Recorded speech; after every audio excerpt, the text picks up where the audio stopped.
himself or suffer the consequences. The wisdom of Elijah is inside of the conscientious, so I move with it. Concerning the poll taken by Newsweek magazine, I think you said that this was the leaders who said that, who went with King and against Mr. Muhammad around 90%. I just told you a little while ago, these leaders that they call leaders, this included Lena Horne, this included Dick Gregory, and this included comedians, comics, trumpet players, baseball players. Show me in the white community where a comedian is a white leader. Show me in the white community where a singer is a white leader, or a dancer or a trumpet player is a white leader. These aren't leaders. These are puppets and clowns that have been set up over the white community and over the black community by the white community and have been made celebrities and usually say exactly what they know that the white man wants to hear. And it is an honor, actually, that they endorsed Dr. Martin Luther King and were against the Honorable Elijah Muhammad. That's actually an honor. Now, when you say that they also, in the same Newsweek poll magazine, I think the pollster said that he went into the Negro community and asked about the Muslims. And many Negroes whom he asked said, well, I never heard of the Muslims. Who are they? You know, this is the rank and file we're talking about. Oh, yeah. Now, when they got down to the rank and file, this was the answers that they got. This is the equivalent to the situation in Kenya during the Mau Mau uprising, when many frightened whites in Kenya, Africa, would go among the Africans and ask them, what about the Mau Mau? And the African would say, I never heard of them. And the same white man who would ask the African this question and very naively believe what the African said, when he went to bed that night, he would lose his head. And usually the one who took his head was the same African who told him that afternoon he had never heard of the Mau Mau. Except in the Newsweek poll, they used Negro interviewers. You'll find that oftentimes Negroes are as much on guard around Negro interviewers, who usually represent the bourgeois element of Negroes, as they are on guard around whites. Usually Negroes know that when this bourgeois Negro walks through the door, he is not doing something that he's initiated himself, but he's involved in something in which the white man is the absolute author of and has sent him to the Negro community for some information. And when they give that Negro some information, usually they give him the information that they want him to take back to the white man, because that's who he's going to take it back to. 4 more minutes. Our time is just about up, Minister Malcolm, and perhaps you could summarize and conclude by giving us, in your opinion, or in the opinion of Mr. Elijah Muhammad, what would be the ideal solution to the racial problem in the United States today? Well, on Thursday, October the 3rd, the New York Tribune, in an editorial, pointed out in Boston, in an article called The Civil Rights Iceberg, they pointed out how Kennedy had realized that beneath the water, the civil rights whole problem was political suicide. Because in his own hometown, the head of the Board of Education, a woman named Mrs. Hicks, was running against the NAACP philosophy, and she swept aside all other opposition. The whole white community supported her in opposition to the NAACP's desire for integrated schools, integrated housing, and otherwise. So I say that to say this, that even the Jewish community, which is supposed to be pro-liberal, went against the NAACP. Whites are against integration in practice, but they're for it in principle. So the only solution is separation. And the Honorable Elijah Muhammad says that this can be brought about simply by letting our people be exposed to the truth about ourselves, about the white man, about our history and our condition in this country. And once we are exposed to the complete truth about things as they actually exist in this country, the masses of black people will choose complete separation from this entire system, political system, economic system, social system, and whatever other aspect or description or adjective you want to attach to it.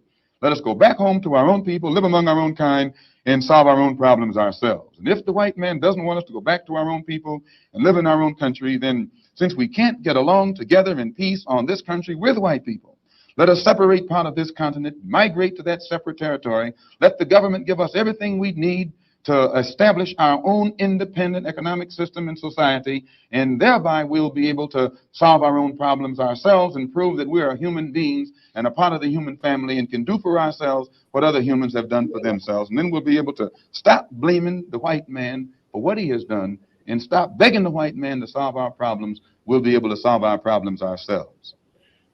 Thank you very much. That's it. Yes, indeed. Peace, peace, family. What's going on? How's everybody doing on this Sunday? Welcome to another episode of Sincere Love to God Cast. I am the God, Sincere Love, here with my lovely co-host, Nicety Girl, like we always do at this time. How you doing, beloved? Happy Sunday. Good, good. Beautiful day out here. It's warm and sunny and nice. I ain't got to work tomorrow, great. It was halfway decent today down here in Georgia. Went outside, took my son outside to the park, try to let him ride his bike and his scooter and run around a little bit. Right. You know what I mean? Other than that, just laid back, try to edit some content and building with DJ RP Beats, trying to put this next project together. Y'all got a name for it yet? We playing around with some stuff. I ain't gonna put nothing out there yet. We playing around with some stuff. Y'all gonna like it though. So since you mentioned beats, right? You did perform last night. How did that go? How was that? Right. That was pretty dope, man. I had a good time. Shout out to Sunjata the Great, Knowledge Born of Law. Brothers invited me to come out to an event that they had in the West End, Atlanta, at the Unity Cafe, black-owned business out there in the West End. Dope event, pretty dope event. You know what I'm saying? Good vibes. Being around, all the beautiful black people, eating good vegan food and all that. And artists coming out doing their thing. They had some spoken word artists out there. It was pretty dope. Good. It was pretty dope. Yeah, so y'all can check out some of the clips from my performance on my Instagram page. I think it's on Facebook too, but I put it on Instagram at Sincere Love to God. Y'all can go check it out over there. Did my thing. Congratulations on last night's performance. Appreciate you, viewer one. Yeah, it was fun. I had a good time, man. So, do you prefer to perform live, or do you prefer being in the studio? What's your favorite? Damn, that's a good question. I think I really like being in the studio, but I do like performing live. Like when you do a good show in front of a live crowd and you get that reaction, that's like one of the best feelings in the world. You know what I'm saying? It's kind of hard to top that feeling, but I do like the process of creating it and putting it together. Right. It's a jump ball. It's a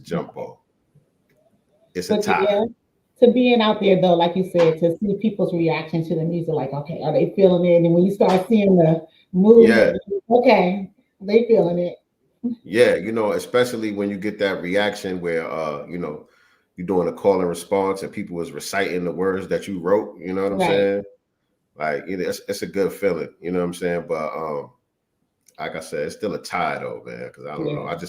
I do enjoy the process, just being in the studio, coming up with the ideas, trying to get it right, perfecting that moment.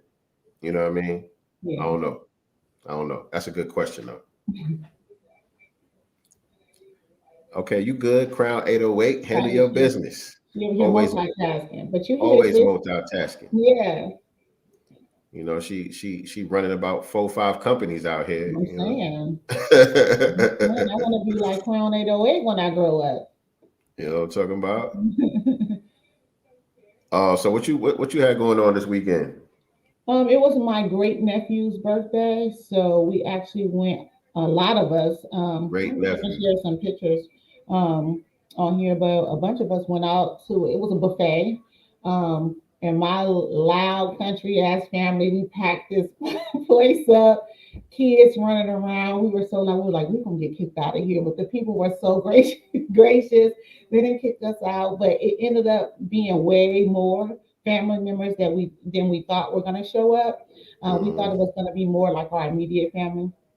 That's it, my brother, my nephew, his kids and wife and stuff, and like a bunch of us showed up. Some came down from Vegas. Like it was a big surprise, and it ended up being a huge event. So we was in there like super long, like chilling loud. Like I said, the kids running, jumping on shit. I was like, they're gonna kick us out, but they did it. We was just like, we had a blast. It was so good to be together with everyone since the pandemic too. A lot of us haven't been Right. together, so it felt so good to be with my cousins, the little kids being with their cousins and stuff. So we had a blast last night. That's what's up. That's what's up, man. Good food, family, But we all loud and that. country, loud. Other people, patrons were in there. I was like, they gave us a whole little section though with a bunch of tables. They kind of had us kind of to the side and in the back. That was the best place for our loud asses.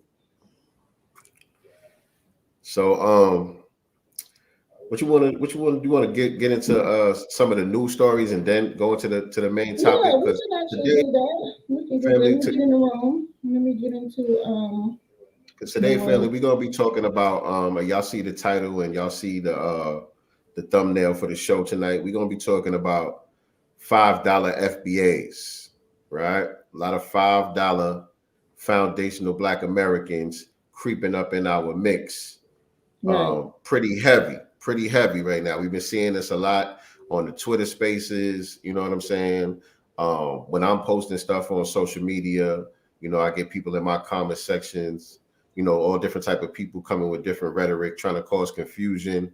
And I've noticed, we've noticed a few different forms, if you will, of different types of $5 FBAs, right? Yeah. So when you think of $5 FBAs, everybody that's familiar with the term $5 Indians, you're talking about people who are pretending to be foundational Black Americans, knowing that their family is not from here, that their lineage doesn't trace back to the killing fields of chattel slavery in America. They know that's not the case, but they're pretending to be one of us just to come in a conversation and be contrary. Right. And cause confusion, saying, well, I'm a foundational Black American or whatever y'all want to call it. My family is from here, but I don't agree with that bullshit y'all saying. And then they start, sounding Right. real, like saying shit that ain't nobody who's FBA gonna say. So Right. you got those usual suspects. That's the normal $5 FBAs that we all familiar with. But then you got different types as well coming in the mix. You got people who are actually qualified as FBAs, meaning they have the lineage. Their family is from here. They can trace their lineage back, but they have a different agenda. A lot of times we suspect that they may be working for the Democrats. You know what I'm saying? That there's a part of some other type of group with a whole different agenda, and they trying to latch on to the momentum that foundational Black Americans are getting as a movement. Now, let's be clear, because foundational Black American is just a lineage. It's not an organization. It's not no political group. It's not any of these things that people are trying to paint it out to be. It's just a description of the people whose lineage traces back to American slavery. Period. Point blank. But those of us, what Dr. Clout said, basically, remember, it's a play off of that, of what Dr. Clout said about Native Blacks. It's the same thing. Right. It's an ethnic designation, Right. and the term was coined by Tariq Nasheed, and That's the problem for some a lot people. of us who are like-minded understood the value of the term, and we latched onto it, and we became the signal boosters of it. You know how we do. You know what I'm saying? So those of us that are out here signal boosting that term with good intentions, we are getting a lot of momentum with that. Right? And so other people who are not genuine with it see the momentum that we are having with it, and they're trying to latch onto it to For their own cause more purpose. confusion and put their own spin on it, Right. right? And then the third kind, which one am I missing?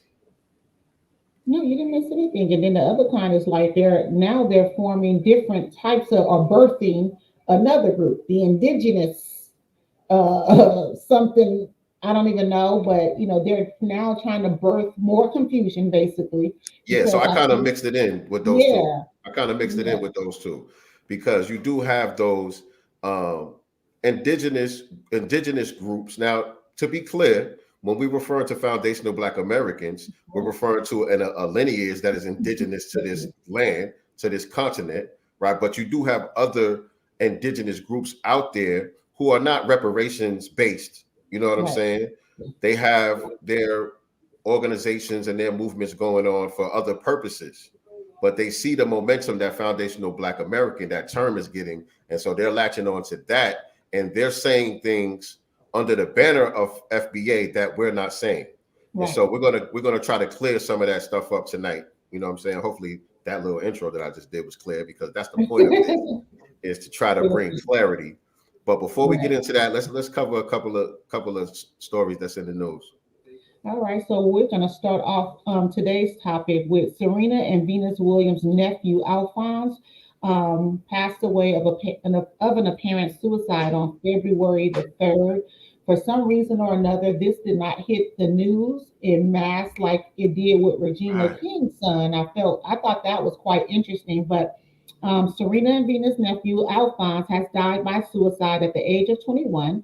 His mother, Sabrina Williams, the tennis star's half sister from Richard Williams' first marriage to Betty Johnson. She's Mm. she has been estranged from her father and the athlete proteges. The grieving mom told the Sun Hold on. on Monday that Read that part again. Read that part again. She had been it has estranged. she has been estranged from the Mr. Richard Williams. Okay. Yeah. She says she has long been estranged from her father and athletic proteges, meaning her sisters. Okay. The grieving mom told the Sun on Monday that her youngest two boys took his life on February 3rd after being diagnosed with I don't know how to say this, Peyronie's disease, which is defined as a connective tissue disorder of the penis that can be likened to, I don't know how to say this word, Dupuytren constructure of the head. It is characterized by a tyrant of bent erections, pain in his penis with erections. Yeah, so something with his wanger, y'all. Damn. There's a lot of medical terms in here, by the way. So, RIP to that young man. I feel like, though, this is happening a lot, you know. Not that we knew him or knew of him, but a lot of, famous people that are Black, I feel like it's been kind of routine, or not routine, but happening more often than not. I mean, Um, suicides in the Black community is higher than it's been, probably ever before anyway. Just in general, suicides are up for Black people. So, do you think you it's since know, the pandemic though? Like, I feel um, like the correlation I would with say I've noticed it and heard more yeah, about it since then, but I'm not sure if it was happening before that. You know what I'm saying? But yeah, I would think that has a lot to do with it. You know what I'm saying? People have been going through a lot, just with the lockdowns and just like not having much going on, economic issues. You know what I'm saying? Losing people, losing family members and stuff like that.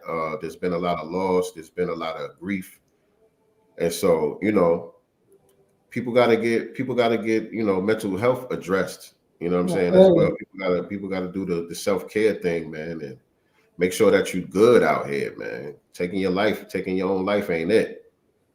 And also for family members to look out for some signs, if there's a change in behavior, if they're distant, what I'm saying? It's just certain things, if, you're engaged with your loved ones, when there's a disconnect. I think that a person can only hide so much, So paying attention to your loved ones, checking in, and just making sure that they know that they have a safe space, to talk, and and make therapy and getting help okay, and not taboo, or something that's a bad thing. You Right. gotta make getting help a good thing. Normalize Yeah, taking care of yourself. Normalize finding a safe space to address your issues rather than internalizing and suffering in silence and right. getting to that breaking point.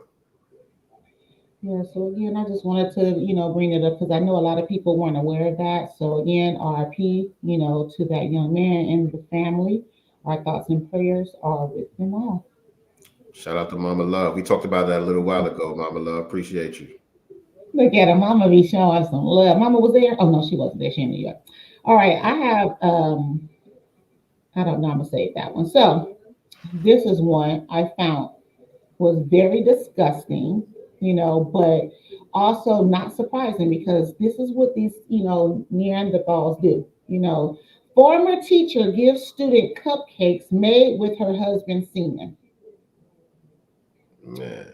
Like, when I saw this story, the first thing I said was, first of all, why would you do that? Like, Why? what was the point? Like, what I'm saying? Like, what is the thought process? How she get caught? Because I didn't even read the Um, story. I saw the headline and I was like, kept scrolling. uh, But let's see. how did she get caught? Former teacher will face sentencing on Friday after pleading guilty to a slew of child sex crimes, including giving her husband's cupcake laced giving students cupcakes laced with her husband's semen. The shocking crimes were unveiled in 2019 when a tipster alerted National Center for Missing and Exploited Children about Cynthia Perkins and her husband Dennis Perkins, a deputy sheriff officer. Oh, why isn't that in the headline? Right. Why isn't that Right. in the headline? Interesting. Interesting. Right. And Uh, hold on, not even just the fact that this is the deputy sheriff, but even the part about the missing children, right. because they sensationalized the story because Right. look at the propaganda and how Hmm. it works. Right. Because the headline made me not want to read it. Right. The headline made me go, oh, you know what I'm saying? And so that's intentional. Very. They hide the real shit that's really going on inside the story, but they use the headline in different ways. And one way Right. is to get people to spread certain information or whatever that they want people to just run with a certain narrative. But another way is like how they just did me, to make you Mhm. cringe and look away. Exactly. Mm. Exactly. And also this kind of ties into, if I can go back a little bit, is when we had Raheem Shabazz on the show, and we were talking about his movies, um, um, about the education system, and 70-75% of teachers are also married to law enforcement. So Right. you He did have mention that. about 70-75% of teachers are white female, and a lot of them are married to men within law enforcement. So Yep. this pretty much tied right into that. Or like 1 or 2 degrees of separation away from Right. somebody in law enforcement, right? Right. And shout out to Raheem Shabazz, by the way, man. Right. He was out today filming with Tariq So, Nasheed for his new movie. Shout out to Raheem Shabazz, man. Congratulations, King.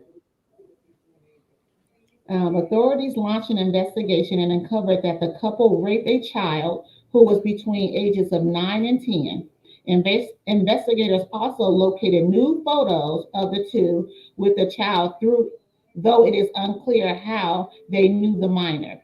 So it's basically a plethora of child pornography was discovered, photographs, Cynthia giving cupcakes that contained Dennis's semen to her unsubscribing students. Again, it's really not detailing how they know that part. Maybe there was some type of confession of some sort, once they, conducted their investigation. But again, just disgusting, nasty. They should be thrown under the There's jail. probably No there's slap on the wrist.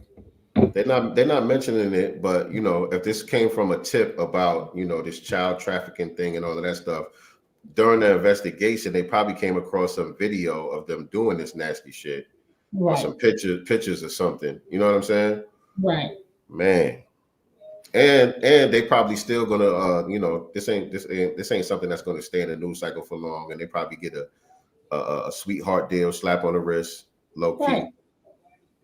It's just sick. Like you have some sick people out there, and again, these are people that we're supposed to trust. We tell our children to trust because Right, we send man. them to school. We send them to school to learn, and so she built up a lot of trust with these students. And look what she's doing. Right, man. That's the part. That's the part that's really like frightening as a parent. You know what I'm saying? When you have Hmm. young children that you're entrusting these people with, you know what I'm saying? Which, unfortunately, a lot of us are still in that situation where we have to send our kids to school or whatever. This But is one true. thing that I advise people to do as parents is make sure that you have real conversations with your babies, and make sure that you're putting them on for signs to look out for funny style type of people and passive aggressive microaggressions and shit to look out for. Hmm. I don't care how young they are. Talk to them in a language that they can understand so that they know how to communicate with you Right. about these signs that they're seeing. You know what I'm saying? So that you could know what the hell is going on.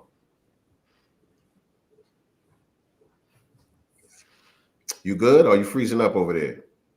Look like You you were, I wasn't. You I were a think little bit, but I wasn't. I I think feel it's like mine was okay. I feel like mine is okay, so I don't know. Yeah, and also telling your kids not to eat anything. Like, we grew up where we weren't allowed to take candy or anything from anybody. You know what I'm saying? Like, that was just a no no. I don't give a shit if it's a teacher or not. You don't take it. Now, you can be polite.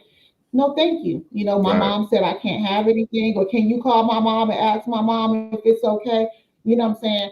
And that right there will, teacher ain't gonna be like, well, I'm not gonna call mom. We leave this kid alone because, mom got them kind of under control. They're gonna kind of seek the ones that don't have, that are more trusting.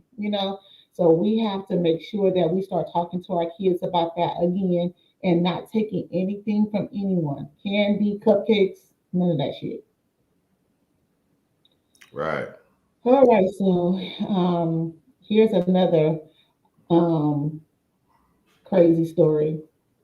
Jeffrey Epstein's associate Jean Luc Brunel found dead by suicide in prison. Wonder what secrets Jeffrey Epstein was keeping. Ghislaine Maxwell said documents were strategic. The new black Right, media, Jason Black and Tariq and them, the NOI research team. I'm saying peace to them. Man, right, man. this Jeffrey Like Epstein story is crazy, man. crazy. And I just thought that it was so hard to, especially in these days and time, to commit suicide in prison because how they have the beds and, it's so small. Like, how can you hang yourself and all these things? How they do that? Man, it's not easy. It's not easy. You know what I'm saying? I'm about to say, speaking from experience, I ain't never tried to kill myself, but I'm just saying, I've been behind the wall, jails, prisons, all Right, that. It's not easy for somebody to just commit suicide like that. You know what I'm saying? right. And the story that they told us about Epstein himself, it was just like really, like you got to just suspend all logic to believe what they're telling us about that. Now, I don't know what exactly they're going to say about this dude, but come on now. Everybody around that whole situation just, you know, Just hanging themselves. right. Just hanging themselves. It just seems mighty convenient, that they're able to have access to do that. And it also another person connected to that case, Prince Andrew, settles sexual assault lawsuit with his Mm-hmm. accuser. You know what I'm Mm-hmm. saying? So, you know what I'm Mm-hmm. saying? And my thing Right. is to, And that's what I was going to say. Go ahead. how is it that you're able to settle a sexual assault case, but you're not able to convict someone of sexual assault? And I guess it's because law enforcement has to be able to prove a case, or they have to be able to have enough evidence to convict. So I hear that a lot of times they don't pursue criminal charges because it's hard to create the case or build the case against the person. But I feel if you're able to build a case to get money from them, why can't you build a case to criminalize the situation? Like, that part confuses me. Yeah, a lot of times it's a deal that they work out. You know what I'm saying? It's some type of deal that they work out where the person gets a level of immunity, but they have to deal with the civil case and pay out a certain amount. It's hush money, basically. It's hush money. It's go away money. You know what I'm saying? That's what it amounts to, because they do the same thing with these police killings sometimes. You know what I mean? They won't get convicted on the criminal side, but they'll have to the department or whatever, the city, really the taxpayers have to pay out for the civil case. You know what I'm saying? So yeah. But yeah, that's what I was going to say too. It's a lot of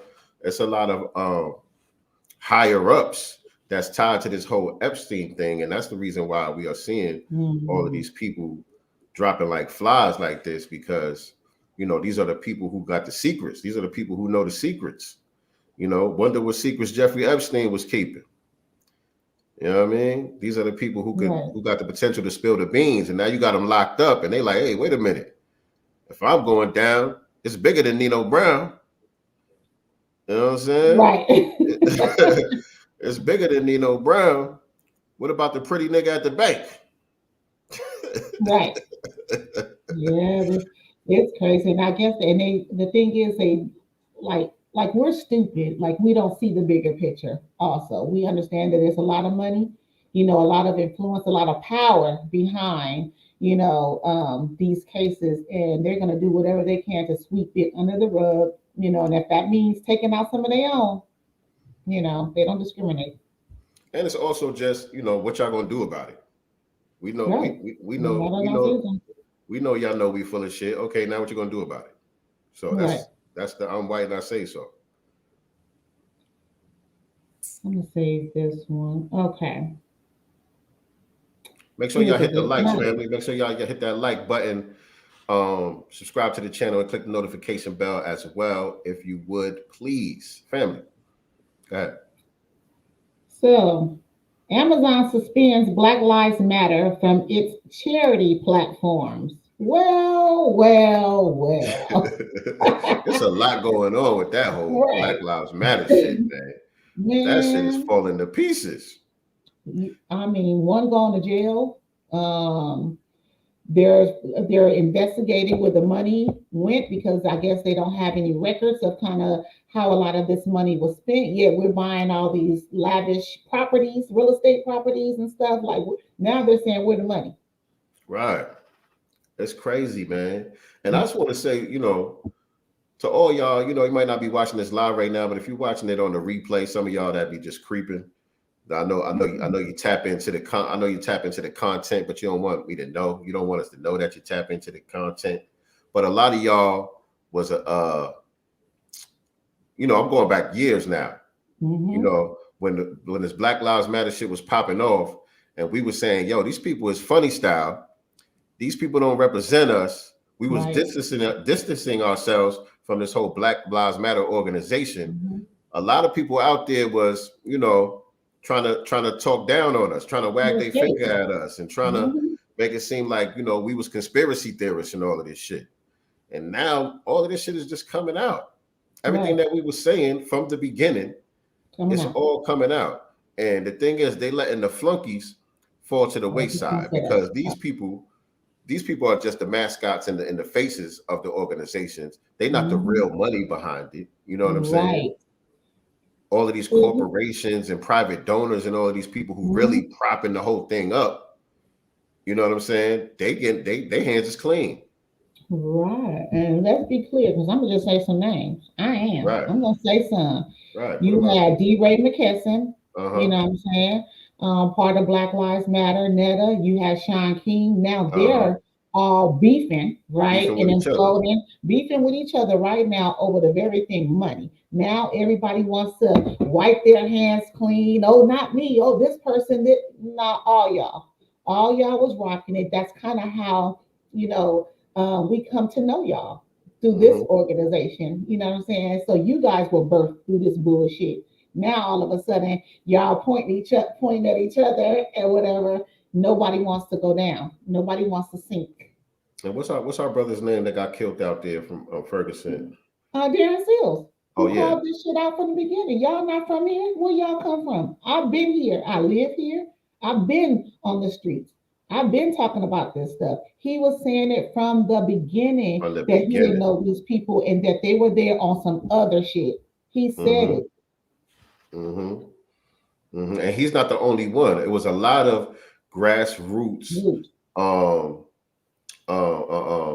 activists from out Mhm. there in Ferguson who all ended up dead in a Yeah. similar way or mysterious ways, who were Yes. calling these people out from the beginning, who Yes. was calling BS on this shit from the beginning, who were Mhm. already out there on the ground doing work out there in Ferguson before the news stations and CNN and all them came out there and started throwing D-Ray and them up in the mix.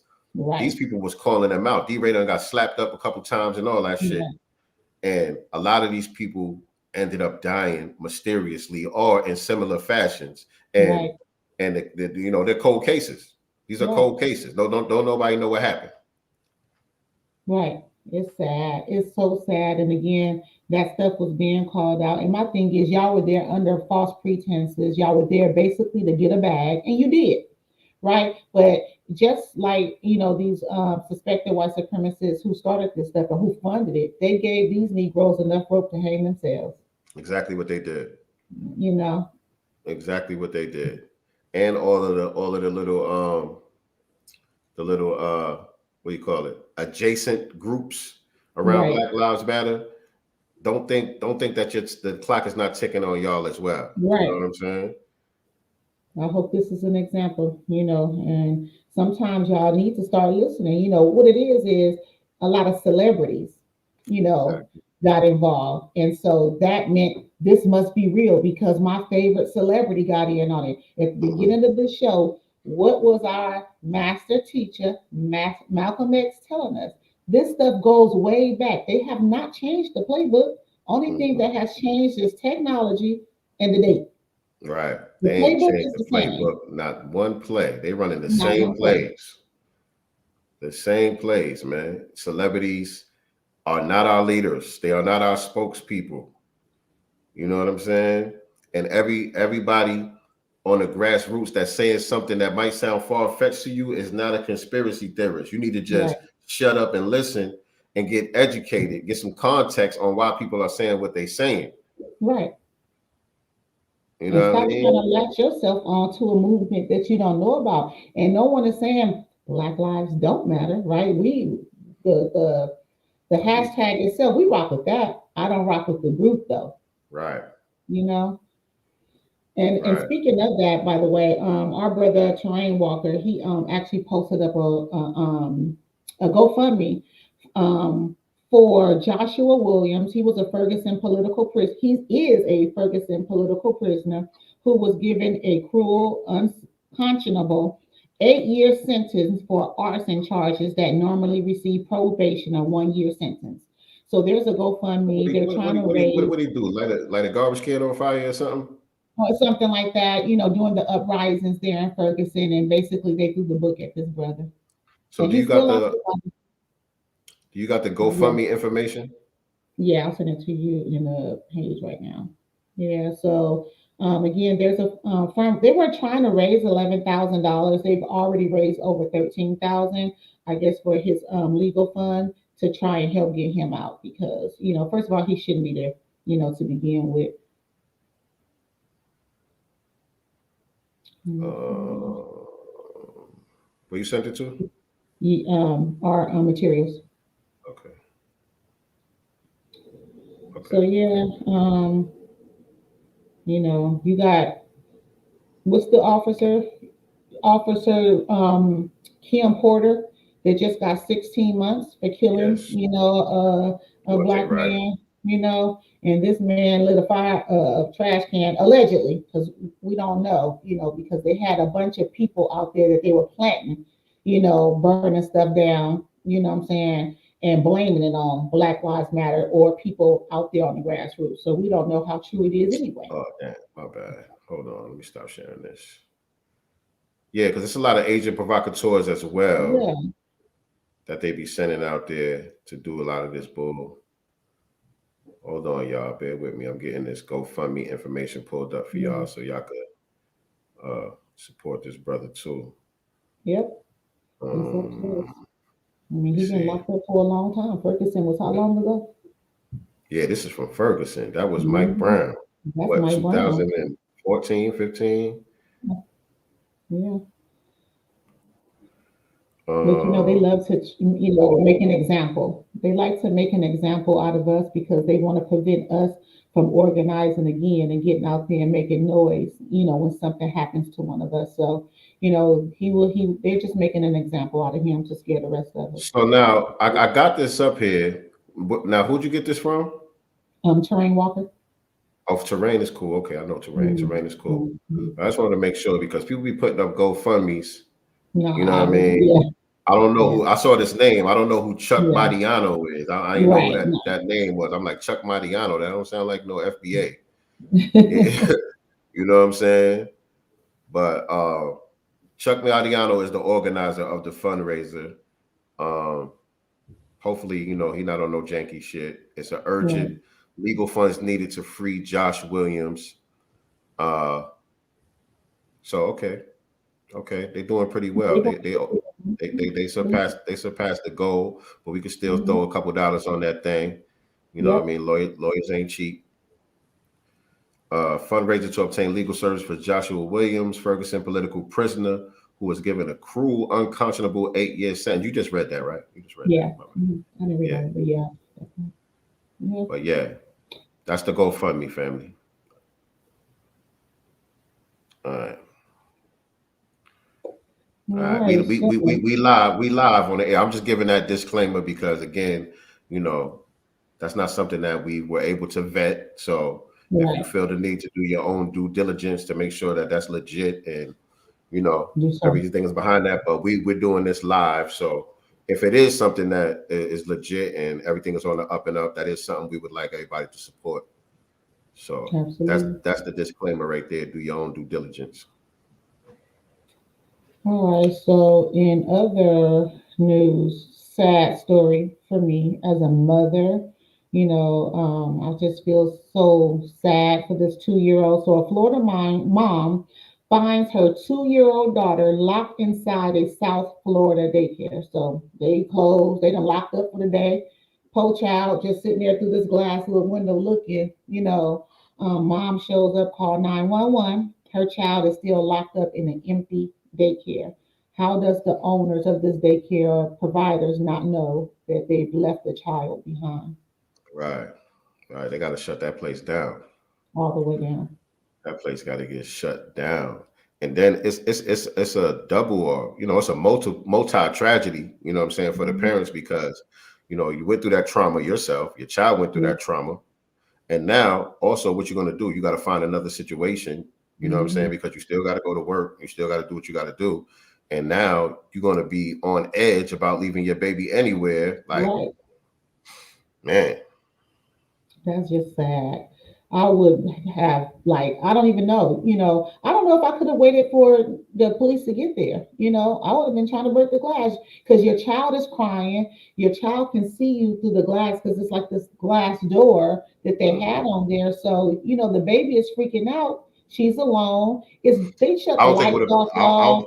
I don't think it would have been a good idea to break the glass though. Like that would have. I think that would have added to the trauma for the I baby. know. I'm saying as a mother because you see your child freaking out. What I'm saying, and you have to wait for the police to get there. Who knows how long that took? But just your child is locked in here. They can kind of see you through the glass, but the lights, everything is shut off. This is after 6 p.m. in the evening when she was there to pick her daughter up. My thing is, I know there's a sign in and sign out sheet typically. How did this child get left?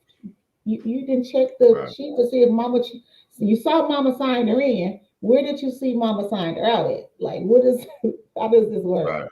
But I would just say, in the moment, I know it would be a hard thing to do, but the best thing that would be to do is maintain your composure and try to make a game out of it or something. You know what I mean? Take the baby's mind off of what's actually going on Mhm. while you're waiting for the police to show up and do something fun. Turn it into a little game. You know what I'm saying? She could hear you, you could see her, she's okay. You know what I'm saying? Just do something and not make them think about what's actually happening. You know what I'm saying? That's what I would say. If you could get into that mindset and have the wherewithal. You know what I mean? Because some people in that moment you ain't gonna be thinking. You might think about that later on, like, damn, I should have just, Yeah. you know what I mean? Well, slap the shit out of the daycare owner when she brought Oh her yeah, out. somebody got to get their ass. Somebody got to get all the shoelaces. Yes, yes. You know, and every parent that has their child there should pull out. Right. This person Yeah, that isn't place responsible. got to go. That place got to go. This person isn't responsible at all. Don't trust your children with this person or persons. All right, so I have a good one. I think one more before we transition into the All right, cool. Okay, so this happened in South Carolina. Some suspected white supremacy. You might be able to just call him one because he called a black man a nigger in a restaurant.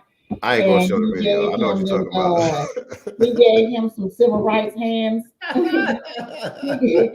Well, no, you know, I think that you can for educational purposes. So this is definitely an educational moment, you know, for any person that is non-black. You do not get to say that to black people, you know, now or ever, you know, without without any consequences. Yeah, I just caught what you were saying. You cannot do that without any consequences. So this is just an educational, you know, video, or you know, you can check my page. It is on my Instagram at NiceyGirl1. You know, for educational purposes, we do not want, you know, anyone to walk up to anyone black and say anything like that, because that will get, you know, you walk up on the right one. And obviously, the brother was an older man. He was an older man, and he gave him some good old civil rights hands. I don't see it on Nicely Girl 1.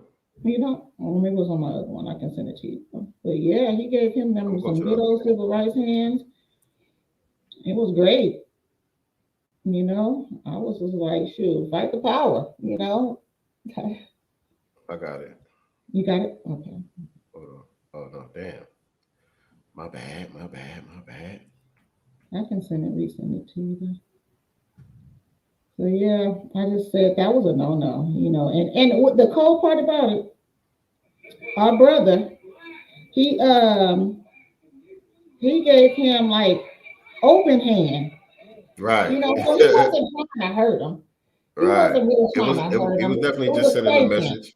It was just a spanking, you know. I'm gonna spank you like you know, a little bit, tag that ass a little bit, you know, just so you know what not to do. That's a fact. He was definitely just trying to send a message. He wasn't trying to hurt the man. But yeah, no. Okay. All right, YouTube. This is educational purposes, like my sister said. We're not promoting violence. We don't condone violence, you know. But this is what happened. We just reporting the news. Hold on, let me get the volume popping. Black and niggers. Hold on. He's sitting there screaming black niggas and all type of shit. Hold on. Let's block that. It's black. There's a difference between black and niggers.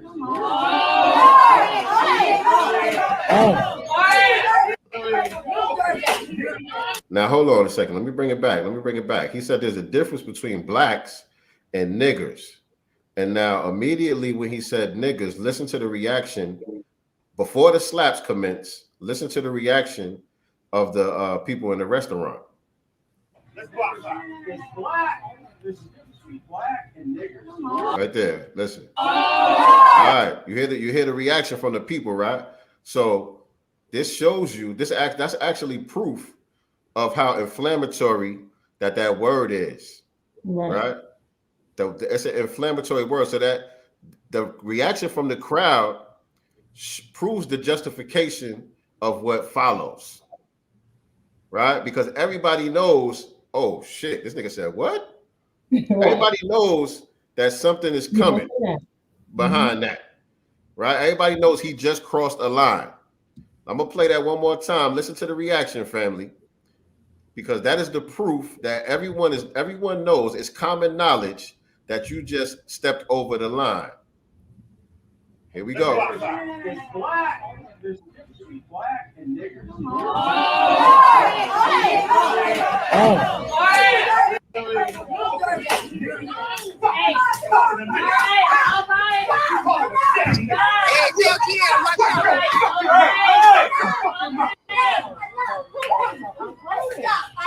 Oh, shit. Shut your goddamn mouth. No. Come on, your mouth again. Goddamn mouth, bro. Watch your goddamn mouth.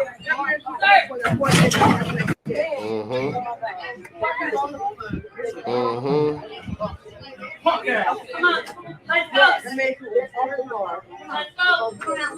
And I just wanted to point that out for the people that might say, "Oh, he did too much," and he, you know, he went overboard, or whatever the case may be. No, those were just open hand slap. Peace. What's going on, Great Black Shark? Those were just open hand love taps, just to send a message. Yeah. You know what I'm saying? And also, again, the reaction from the crowd is proof that it's a known fact that a line was crossed, and so something has to be done. Yes, and will What's be done. going on here? And will be done. Okay, You know, Danger. when I saw it, I wanted to play James Brown. Say it loud. I'm making up proud. Like I just had a proud moment because there's so many videos that we do see a lot of times where, you know, we're not giving them, you know, that work. I saw that. I'm laughing at GBR. I know. GBR chose violence. Right. Well, sometimes we have to. You know what I mean? A lot of times. This brother, I don't know who this brother is. Welcome to the Godcast, brother. That's a weird picture you got there. Is that a Neanderthal in your picture? But he says, to the disrespectful immigrants, this is another part of FBA culture that you too can and will receive. For sure. So peace. I see a lot of new faces up in here today. Peace, man. Appreciate y'all tapping in with us. Make sure that y'all hit the subscribe button, click the notification bell. We do this each and every Sunday at 7 p.m. Eastern Standard Time, 5 p.m. Pacific Time. And also be sure to check us out on Wednesdays and Thursdays. We do the Black Business Showcase at 8 p.m. Eastern Standard Time and 5 p.m. Pacific Time, where we bring on entrepreneurs and business owners from different industries. And we sit down and have great conversations with them and learn all of the game about what it takes to run a successful Black business out here in these streets. So stay tapped in with us, family. Appreciate y'all joining. Yeah, hold on. You want me to let the video play? Is there more? No, that was it on that one. Yeah, that was pretty much the end of that. Okay. Yeah. All right. Yes, indeed. Oh, you said that's a Neanderthal in the picture. Wet the coast. Okay. Wet the coast is a term describing bloodthirsty insanity of white supremacists termed by the early natives. Okay, I never heard that before. Wow. Well, we just learned something tonight. Just learned something. Yes, it did. Yeah. I'm gonna look that up. Wet the coast. Am I saying it right? First of all, wet the coast is a term describing bloodthirsty insanity of white supremacists termed by the early natives. Now, when you say the early natives, are you talking about the Black natives, or are you talking about the Mongoloid natives? Which term is that? That sounds like it might be one of those native tribe languages. That brother gave that old Neanderthal a few rounds of civil rights applause. Yes, it did. Yes, it did. All right, so I guess we're gonna get into the bullseye of the conversation for tonight. $5 FBAs. Yeah. So again, tonight we talking about $5 FBAs, right? And I kind of covered the 3 different types. And there might be more, but there's three different types that we've been noticing lately. And so we're going to try to do our best to cover what we've been seeing and what's been going on out here. Give me one of the first minute markers so I could just have it ready. Okay. We can start at maybe which one did I send? Did I send it here? Actually, hold on. Before, you could get it ready, but I'm gonna pull this one up first because I think this is the typical type that everybody knows, right? And shout out to Tariq Nasheed. We're gonna use a lot of his stuff for this broadcast tonight Oh yeah. because we've been seeing a lot of this in Tariq Nasheed's Twitter Spaces and Yeah. some of the other Twitter Spaces as well. But a lot of people that's been coming into Tariq's Twitter pages have been posing as FBAs. You know what I'm saying? Getting in the mix, causing confusion and all that. And even on his Instagram live, people were suspecting that this one brother wasn't really FBA who was saying that he was. It's a And lot of so that. we'll start off with him. I think I got it pulled up on the right spot. Let me see. We'll start off with him because this is the typical traditional example of what we know as a $5 FBA, or at least in this case, I'll say suspected. You know what I'm saying? Because we don't know for sure where this brother's family comes from, but he claims to be FBA. But from the sounds of it, a lot of us suspect that this wasn't the FBA right here. Yeah. What's up, Guy KT? Hold on, let's get Guy KT in here. Let's get Guy KT in here. What's up, Joy? Yeah, man, the traffic is getting close to LA traffic out here, man.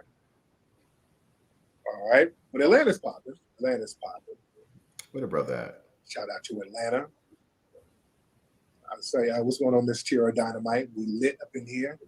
What's up, Dallas checking in? Shout out to Dallas. There you go. What's up, buddy? Yeah, hold on. It was good. What's going on, man? What city you in? I'm in NYC. NYC. That's what's up, brother. Did you get the bathroom for some privacy? No, I'm good. Okay. Now we go. I go in my room. Okay. You said what you wanted to know what FBA meant, right? Yeah. Yeah, that's foundational Black Americans. That's Black people, Black Americans who are non-immigrant Black people who descended from slavery. That's what that means. Okay. Yeah. So you don't think? So my question I wanted to ask you. Give me one second. Right. Go ahead, And if you notice in the comments, I don't know if y'all can see that, but if you notice in the comments already, before he even started talking, a lot of people are pointing out his hairline. A lot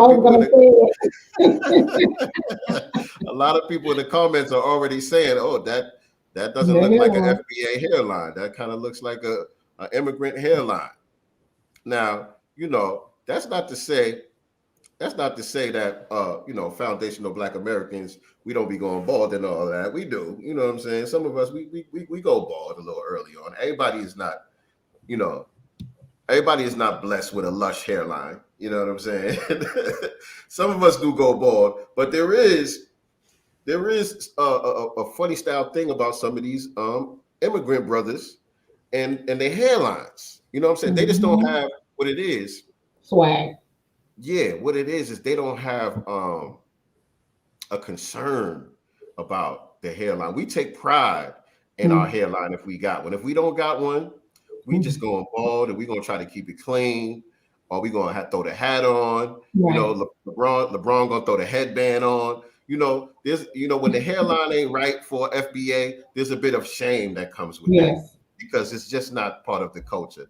We have a culture of fresh haircuts, sharp hairlines. You know what I'm saying? And so a lot of people was already pointing out that this brother hairline looked kind of suspect. Right. All right. But let's hear him out. My question I wanted to ask you,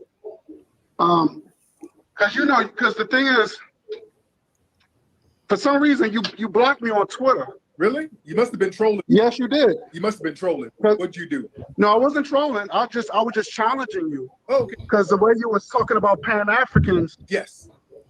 And so I came back with the FBA thing, and I guess you blocked me for that. But I mean, it's all good. It's no big thing. But what was the what was the? I just want to know what was the issue.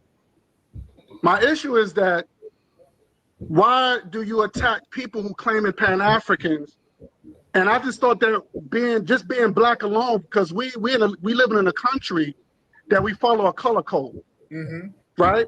There's a color code like blue lives matter, black lives matter, white lives matter. So as black people, how come we just can't say, okay, let's all stick together as black people? Okay. Why do we have to separate ourselves beyond this tribalism crap and not just come together as one? Because you have to not frame your arguments in a way that's deceptive. Because you said I attack people who are Pan-Africanists, and I've never attacked anybody who's a Pan-Africanist, sir. So we got to be truthful, first of all. And I don't even have a problem with Pan-Africanists at all. The only people I have a problem with are folks who come into our spaces who are not FBA, who disrespect FBA after we've helped their group. That's the only group I have a problem with. Now, sir, where's your family from? Where are you from, sir? Where's your family from? My family's from here. Okay. Are you a descendant of slaves in America? Yes. Okay. So, and I assume that you are a Pan-Africanist, right? Yep. Yes, I am. Okay. I got my flag right here. It's RBG? RBG. Okay. All day. Okay. And that's what. Again, you can see in the comments that a lot of people didn't really believe him when he said that he was the foundational Black American, and I kind of suspect that he's not as well, because the argument, right? Why do you have a problem with us pointing out Tethers, right? Because that's all that we're doing. Right. You know what I'm saying? The same way we point out coons in foundational Black American society, it's no different for anybody else. Why should we not speak on these people who have anti-foundational Black American sentiments that come over here and try to undermine us? Why should we ignore that? If you are a foundational Black American, why would you suggest that we should ignore that? Right. You know what I'm saying? Not only that, why is it that we can't define ourselves? Because there are, Black people, from the diaspora as well as the Caribbean who are not, they're not told to say they're African Jamaicans or, whatever the case may be. Like, you're not requiring these people, you're not on their head. You respect their lineage, right? So you're going to also respect our lineage. And it also, I know why they don't bother them, because they don't stand to get nothing. You know what I'm saying? It's okay for a Jamaican to just be Jamaican or a Haitian to just be Haitian because they ain't got nothing to go over there and get, versus over here, you need us to continue to call ourselves people of color, minorities, or African Americans, because there's biscuits for you here. Great point. Great point. Flat Blackness, as it is referred to sometimes, is beneficial to the immigrant Tethers. Right. Us not defining ourselves as a unique ethnic group, as a specific culture, separate from other people, is beneficial to them, because they can play this game where when it's convenient, they can wave their flags and be proud of wherever they come from and separate themselves from us. But when there's something to be handed out that's supposed to be for Black people, now they can be a part of that too. Right. If there's anything that's going to be any type of policy, any type of tangibles, which, there's not much anyway, you know what I'm saying, to be spoken of, but any little crumb that might get flicked off the table that's supposed to be for Black people, now they can be a part of that as well. But at the same time, they can separate themselves and say, we ain't like them niggas over there. Right. You know what I'm saying? So that's why they like to play that game. And that's why they're upset that we are labeling ourselves this way. You know what I'm saying? Because now they see that the crumbs are drying up. Right. It's just mind-boggling to me still, because I feel like, and I said this probably on another broadcast, but there's so much smoke directed at foundational Black Americans, but not directed where it should be. They're wasting a lot of energy, and a lot of them, some are here, right? But a lot of them are still over there, and you worried about what's going on here. Like, you have your own fish to fry. You got your own problem. You have white people and Asian peoples kicking your asses. hogging up your resources, you know what I'm saying? And you have the nerve to be worrying about what's going on over here. Like Right, your priorities are effed up. right, right, right. And like you just pointed out, just before that, it's not a problem with anybody else doing the same thing that we are finally doing. The same Yes. thing that everybody else been on. They've been on this type of time. We finally catching up. Yes. And now it's a problem for everybody. It's a That's major right. problem for everybody. It's more of a problem than white supremacy. It's more of a problem than recolonization on the continent by the Asians. Right. You know what I'm saying? And in the Caribbean too, because you got Chinese people running shit over there too.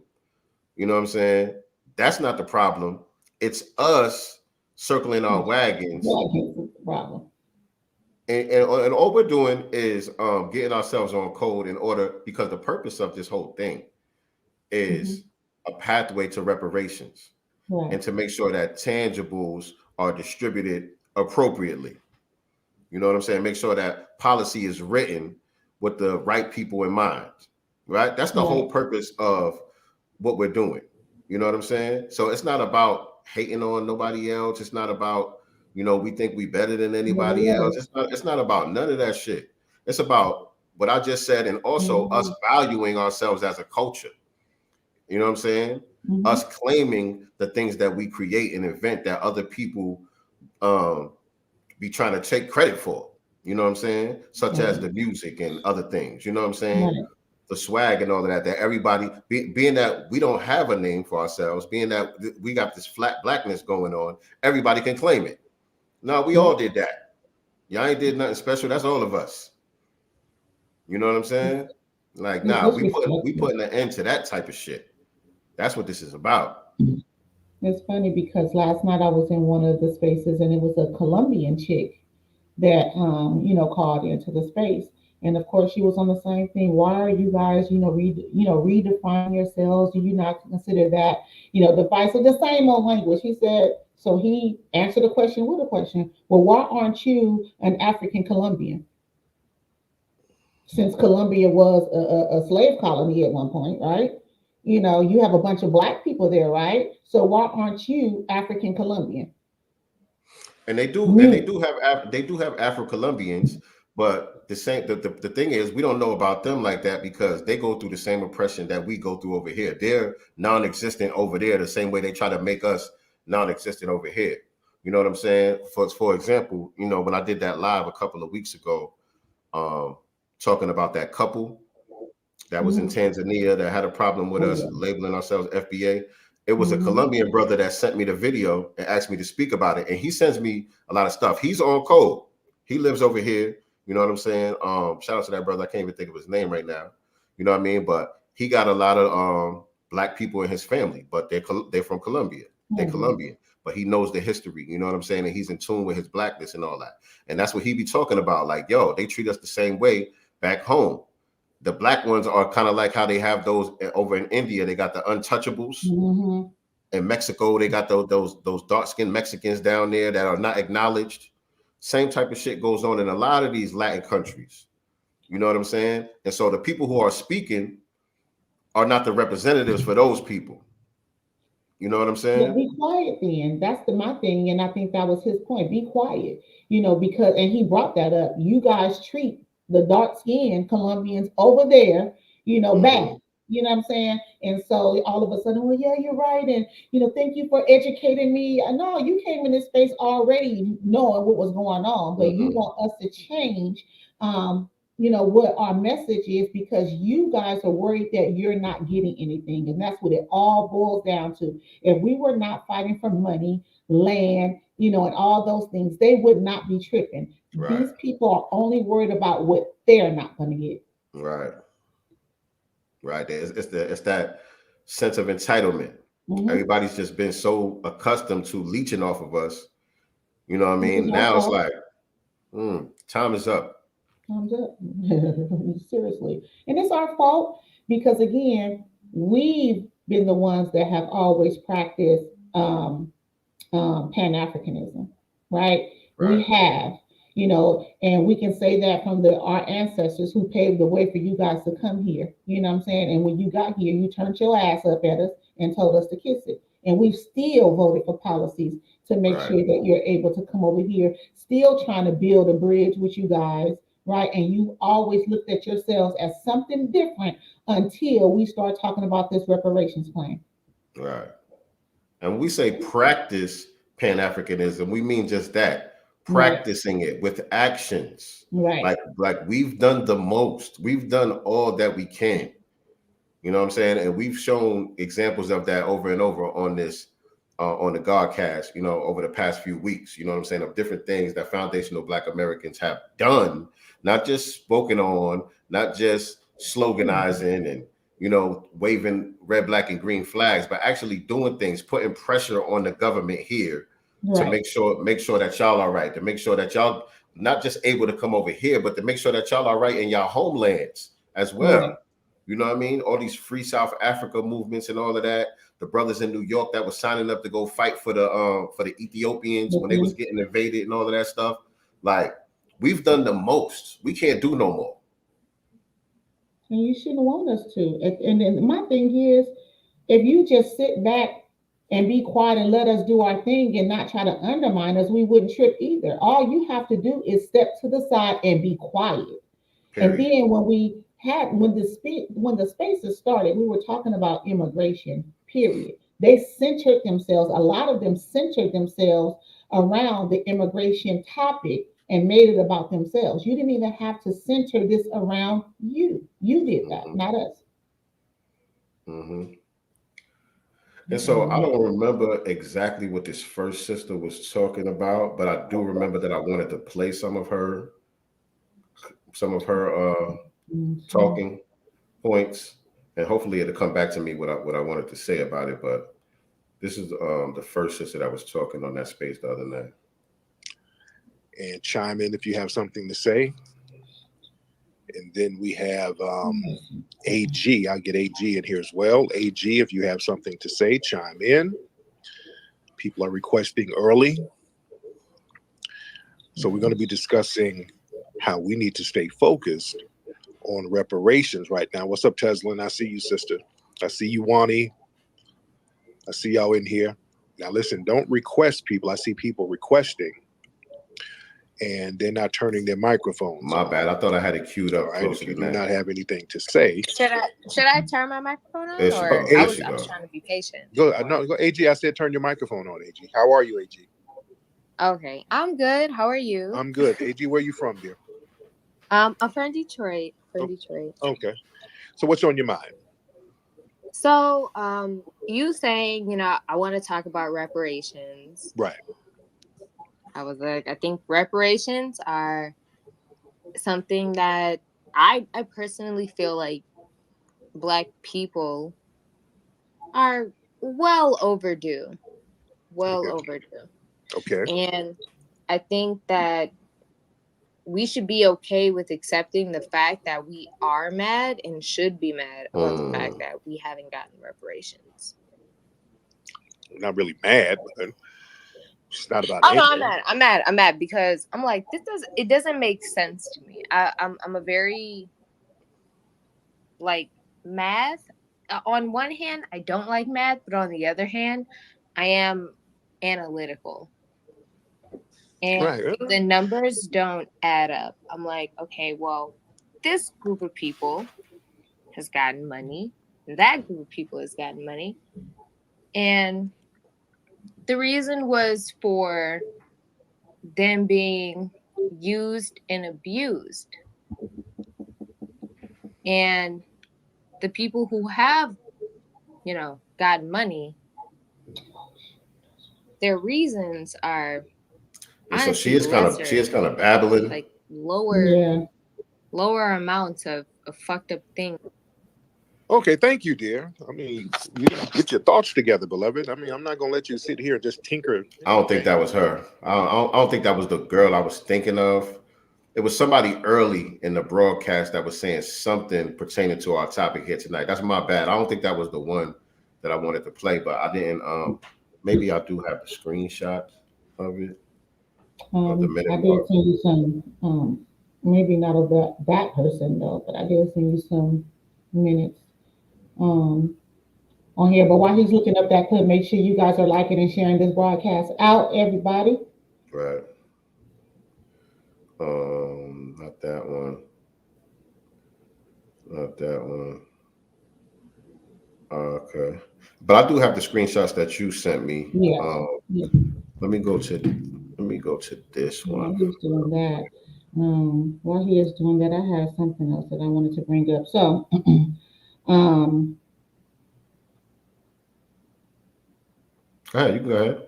okay, so 30 House Democrats, the most in decades, have announced that they'll retire instead of running in November's midterms. They see little hope of keeping the majority in this environment.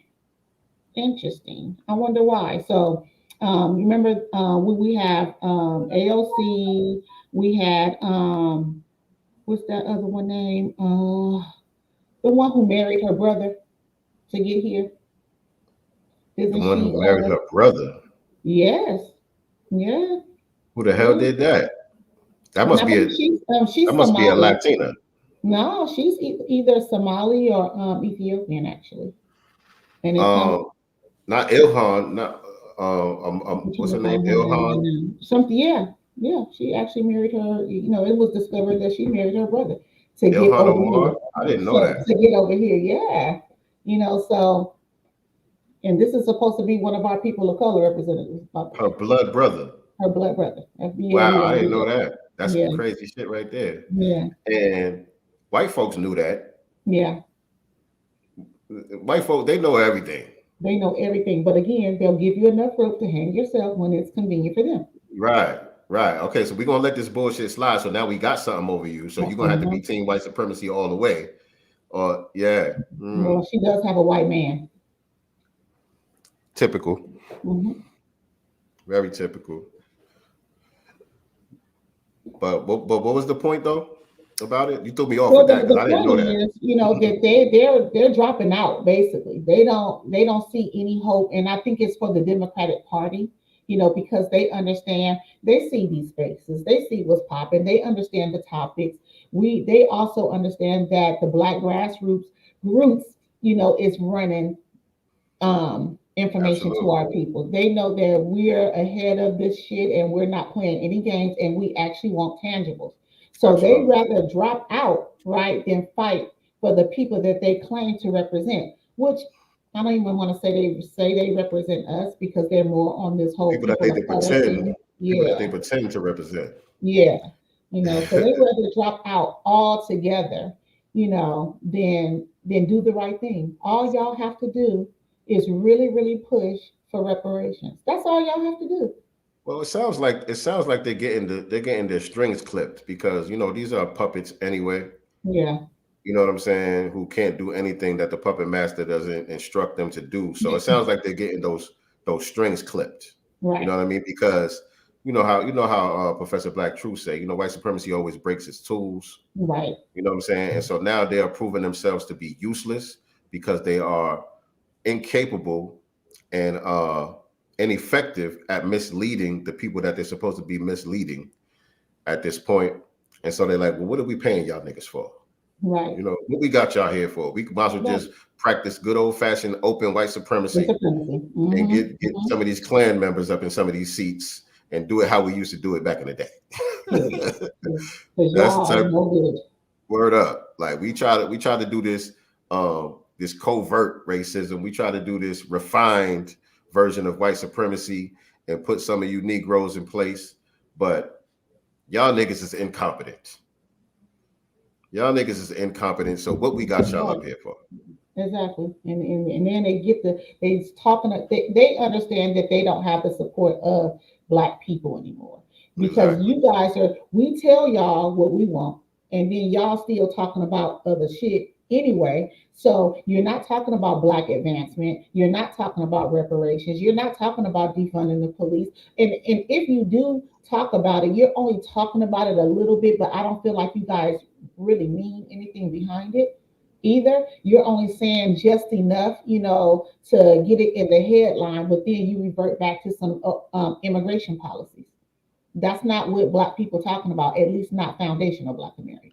Yeah, and they're not even slick with the way they do it. They very sloppy with the way that they be trying to divert these conversations, right? Like, you know what I mean? They know damn well this ain't what we talking about. Oh, but the Black community is upset about these voting rights. No, we ain't. Yeah. The Black community, they're kind of upset with the Biden administration about his immigration. They feel like he's not doing enough with immigration. Y'all know damn well that ain't our issue. And we've said it loud. We've said it loud. Like, you know what I'm saying? So stop lying on us. Right. All right. So I'm gonna go here. I don't remember what this was either, but whatever. There was a lot going on in these spaces. This shit was like 4 hours long. Let's get to it. All of that Jareer and all of these crazy terms. Because, and let's be clear, there's a lot of people who are from that sellout class of Somalia. A lot of Somalians are allowed to classify themselves as Caucasian. Right. And that has a lot to do with the mentality. That's why when we were debating with them, they kept throwing out the N-word. They kept trying to sound like white supremacists. Now, here's the thing. On paper, in order to boost Caucasian numbers, they are allowed to classify themselves as Caucasian. So they get the paper benefit, but they don't get any tangible benefits. You know what I'm saying? They get the empty status of Caucasian, but they don't get the benefits of white supremacy. So they're frustrated and they try to take that out on us. It's a very weird dynamic they try to play. And then when they get hemmed up, then they want to look to us to come cape for them. Right. For example, that Muhammad Noor, that brother out there, that Black cop who shot that white woman, and they immediately threw his ass in jail. And then and so that was the only reason why I wanted to play that part, because that point that he made about how a lot of those Somalians and East Africans, they come over here and they're classified as white on paper, but when some bullshit happens, one of them get hemmed up, they get treated just like the rest of the niggas, then they want to scream Black Lives Matter and all of that. So that's an example of some of the $5 FBA-ism that goes on. You know what I'm saying? They want to be black when it's convenient. You know what I'm saying? Black as hell, though. How are you black as hell? How are you black as hell? You half of them blacker than us and talking about you white. But then when that mug shot come out, Ethiopia. Right. But you know when that mug shot come out, they can't wait to circle Black. They enter Black. They don't use your ID that says white. They enter Black on your ass. We ain't taking you down, because that's gonna mess up our numbers. Now your ass is Black. Right. As soon as you do some bullshit, you Black. Black. And then you want us to come to the rescue. You know what I'm Black saying? Lives Matter. Right. So that's one aspect of the $5 FBA-ism that we got to be aware of, and we got be on point about. Right. And Tanisha, to answer your question, she should be. She old as hell. She hasn't cultivated anyone else to take that position at this point. She should be. We get to that next part. Right around here. I still got the screen up? No. Yeah, no, it's just me. My greasy face. And I want to know who is FBA? Are you talking about? Okay, this is the sister Tara. Tara Perry that was speaking on the space the other night. And before I play her part, let me just give a little bit of context and tell y'all a little bit about this person. Right. I'm gonna pull up the video that we were posting maybe a couple of weeks ago when she was on that Young Turk show. And so you could tell you could let them know, who this person is that's about to be speaking as I'm pulling that up. All right, so this is someone that we saw, a video of her on Young Turks, And she was, of course, talking that talk, reparations, right, for Black America. It sound good, you know what I'm saying? We posted it on our show as well as on our timelines. This person is based here in Los Angeles. She is, and it looks like she deleted it. She what? Yeah, she deleted it. Her title with, her LA stuff, she was in some office here in LA, but it looks like it's since been deleted. Or ran for some office. I don't know if she got elected. Yeah, she ran for some office, but it's gone. So yeah. Okay, I got it. Tyra. Let me get this joint ready. And so, yeah, this video kind of went viral a couple of weeks ago of her. Oh, damn. Hold on. A couple of weeks ago, and like she said, we posted it. Damn, I got the wrong shit. I'm sharing the wrong screen. We posted or whatever because she came on this show and she was speaking what sounds like our language, right? I've never heard of her prior to this video. Right. But then we started to look into, who she was and some of her tweets and some of the people that she was affiliated with. And antenna started to go up. You know what I'm saying? It wasn't like, it wasn't just, she wasn't immediately suspect, but the antennas went up. Right? But then when she got in this space, she kind of exposed what it really was. And so before we get to what she was saying in the space, I'm going to just play the video where she was talking about reparations. Hold on, let me get to the right part because I don't need to play this whole thing. All right, here we go. Angeles native, civil rights activist, community council elected official in South Central. You have a bachelor's degree in psychology, St. John's University, and an experienced legal professional. And you have a very impressive resume. What I wanted. What you said, nice? Nice. I said elected official. You heard that. Oh. Oops. Yeah, I think, that's what I'm saying. But yeah, let's see. Chop it up about today is the John Lewis Voting Rights Act, and by extension, voting rights in America. And we may get into discussions about reparations. I know that's strong on your website and your platform as well. I don't want to presume what you know or believe about the topic of voter rights in America. So if you would, give me your sentiment and I'll respond. Sure. And just a quick correction. I ran for city council. I was an elected official for the neighborhood council. Awesome. Okay. In Los Angeles.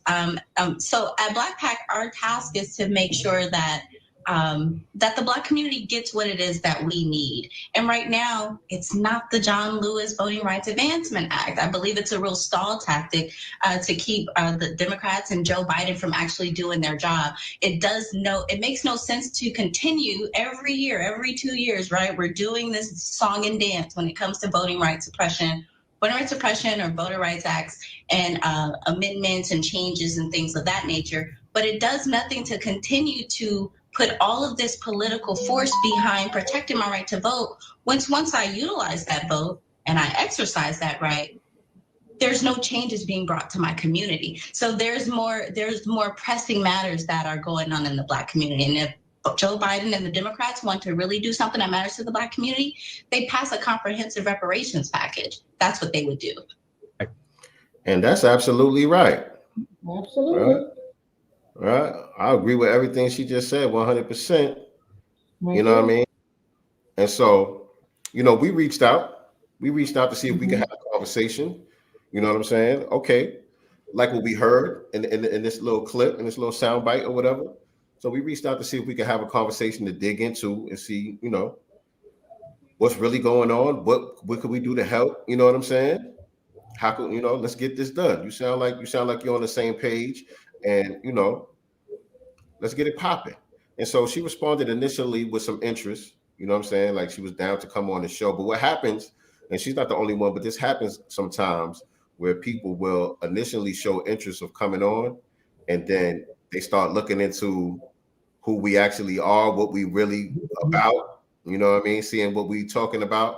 And they don't want to want to expose all the way. They don't want to get on and get asked the hard, tough questions because they know where it's gonna go. You know what I'm saying? They just want to be able to sound like us on the surface, but meanwhile, they got a whole nother agenda in mind. And this is the type of shit that we got to look out for. This is another example of what we mean. $5 FBA. $5 FBAs, because now the sister, I believe, is a foundational Black American. You know, I don't think she's an immigrant or her family immigrated over here or anything. I'm not absolutely sure, but as far as what I've seen, I think she is a foundational Black American.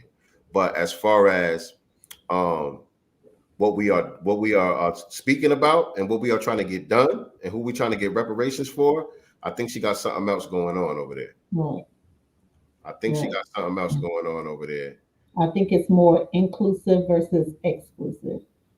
It's that down ballot Democrat shit, right? It's a tactic to use our language and keep us on the Democratic train, right? Because they see that if we're not getting the things that we're asking for, then we're ready to just drop out of the process altogether. And so what they're trying to do, a lot of them, and I'm not just talking about her, I'm talking about that whole ADOS crowd and all of that. Their thing is to speak about reparations specifically for foundational Black Americans, right? But when we talk about dropping out of the voting process, it's like, well, they try to just keep us focused on the White House. Okay, we're not going to vote for the president, but we still got to make sure that we vote down ballot for everybody else, and that still keeps the Democrats with a certain amount of power and wiggle room. You know what I'm saying? And relevancy, political relevancy. You know what I'm saying? And we're saying, nah, we're just ready to let the shit fall apart. It's not our job to uphold this system that's not working for us. You know what I'm saying? And so us pulling out of it, us being the base of that party, will just make it collapse and fall apart. And we let the pieces fall where they may. And so these people's job is to keep us upholding this illegitimate system, even though we're not getting anything out of it.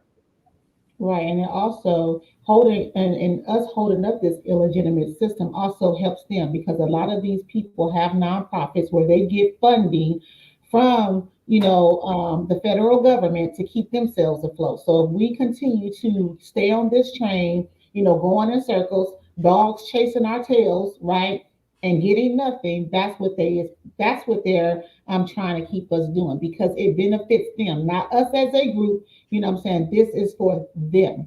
Individuals. They got jobs. They got jobs and positions and shit for them if they can keep misleading us. Exactly. So that's what it all boils down to, in our opinion. All right. Well, here she goes. Let's get some more folks in here. Let's get our sister Tara Perry. Let's get Tara in here. Miss Tara Perry. Hi, Tariq. How are you? I'm good, beloved. How are you? I'm well, thank you. I like the topic, stay focused on reparations for FBA. And I want to know, who is FBA? Are you talking about American descendants of chattel slavery, or are you talking about Aboriginal Black Americans? That's one and the same. That's the same thing, man. That's the same thing. Mm-hmm. And so this is fake. This is fake naivete. Mm-hmm. These people are not confused at all. They've been in these rooms. They watch, shows like ours, Tariq show, Jason Black show. They know exactly what we mean when we say foundational Black Americans. They're pretending to be confused. Yep. Right? Pretending to be confused. And so I just want to point that out. An organization. It's been said since the beginning that it's not an organization, it's not a group, it's a lineage. And this has been said from the beginning, from the absolute beginning. Right? Now, FBA is not an organization or a group, but ADOS is. You have to pay membership fees. You know what I'm saying? Mm-hmm. They got chapters and presidents and right. All type of shit. And it's been made very clear over and over and over again that when we say FBA, we're not a part of no organization. There are no leaders. There is no chapters. Either you are or you're not. Either you can trace your lineage back to slavery here in America, or you can't. You know what I'm saying? That's all it is. It's a lineage. Period. Point Aboriginal people were enslaved here. And we were mixed in with people who were on the plan, who were brought in from Africa. There's this weird thing where people are trying to differentiate that. You understand? That's that's a weird differentiation. A lot, when I talk about foundational Black Americans, I'm talking about the Black Aboriginal people that was on this land for thousands of years who were enslaved, right, and ultimately mixed in with the African people who were brought over later. That's what a foundational Black American is. So that's one group. That's not two separate groups, which is what the way she's trying to frame it. Right? She's trying to frame it as, okay, you got one set of Black people who were brought here on slave ships, and you have another set of Black people who, in her words or in her mind, were quote unquote already here, because she doesn't believe that there were Black people already here. Right. Right? You know what I'm saying? Okay, because I think that, I mean, there really needs to be clarity behind it. And I know we had a conversation with you a few weeks ago on here, and a lot of people, and you even stated you're not a leader, but there's a lot of people who are claiming FBA. And I think that the talking points, or just the core mission of FBA and what it means and what the real objective is gotten lost. And so two things right here, because number one, there is no mission statement, right? No. It's not an organization. It's not a nonprofit. You know what I'm saying? It's none of those things where there needs to be a mission statement or a core mission, I think she said. But also, what she's saying is true though, and that's kind of what we're talking about here tonight, because she said there are people who are claiming FBA. Let me rewind that a little bit. Let me rewind that just a little bit to what she just said, because she's absolutely right, and that's one of the things that we're trying to clear up here tonight. Let me just bring that back. You understand? That's that's a weird differentiation. A lot, when I talk about foundational Black Americans, I'm talking about the Black Aboriginal people that was on this land for thousands of years who were enslaved and ultimately mixed in with the African people who were brought over later. That's what a foundational Black American is. Okay, because I think that, I mean, there really needs to be clarity behind it. And I know we had a conversation with you a few weeks ago on here, and a lot of people, and you even stated you're not a leader, but there's a lot of people who are claiming FBA. And I think that the talking points, or just the core mission of FBA and what it means and what the real objective is gotten lost. And there are many people. That's the problem. Yeah, there are many people on, because they're okay. Hold on. I'm gonna let him. No, go ahead, because I'm getting messages from people at the same time. They're like, FBA is not African American. Go ahead. Here's the thing. We're not. There don't need to be a core mission. You understand? It's not a group. It's not an organization. It's not something that you sign up for. It's a lineage. That's all it is. A lineage. Listen, if you're an FBA, you want to smoke crack, that don't stop you from being an FBA. Right. And so what we're saying is there are people out there who are, like I said earlier, seeing the momentum that us signal boosters of this FBA title, the momentum that's coming behind that. There are other people who have different agendas who are now using that title, FBA, but they're mixing in their own talking points. Right. And that's causing a lot of confusion. And that's some of the shit that we got to get out of the mix. You know what I'm saying? And there we're referring to some of these indigenous groups. Right. Now, foundational Black checks. You know, right? Some of these other indigenous groups that they're trying to compare us with are already getting checks and are responsible for enslaving some of us too as well. So it's why are you trying I'm not talking about the red ones. Okay. I'm not talking about the red ones. That's a whole separate thing. I'm talking about Black people. But these Black people are saying that um, the slave trade never happened. We're not Africans at all whatsoever.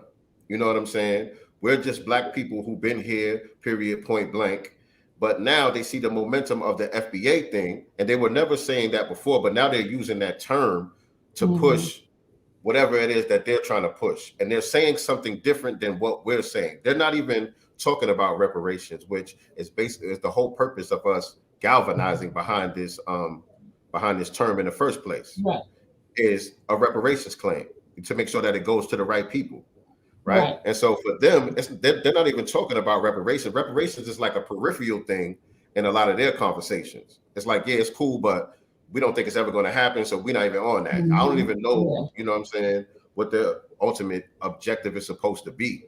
But their whole thing is just we're indigenous to this land. We're not Africans, period, point blank. And so that's something different. I'm not even here to debate that. You know what I'm saying? That's a whole nother conversation. I'm not here to debate whether that's true or not, transatlantic slave trade ever happened or it didn't happen. I'm not even here to have that debate. All I'm saying is when we're talking about foundational Black Americans and getting our reparations, that's not what we're saying. And we're not saying that. And they know that though. They already know that. They come into these spaces and ask questions that they already know the answer to, plain dumb. Plain dumb. And that's what it all boils down to. And then if you allow them, if you listen and just allow them to speak, all it boils down to is keeping us on the Democratic train going nowhere. That's just basically what it all boils down to. Keep these fools on the Democratic plantation. We can talk about reparations, just to make them happy, but that's not what we really mean. Especially when you start talking about HR 40, which is including everybody, right? This allows other groups to latch on to our alleged reparations claim. And then also HR 40 really is just a study. There's nothing to study, you know what I'm saying? So it's a nothing burger, as Tariq says as well. It's all BS to begin with. So when they start talking about HR 40, we have to push back on that too, because it's nothing. Right. And that's also the Congressional Black Caucus. We also need to be talking about get these fools up out of here. Right. I was just about to say defund and dismantle the Congressional Black Caucus altogether.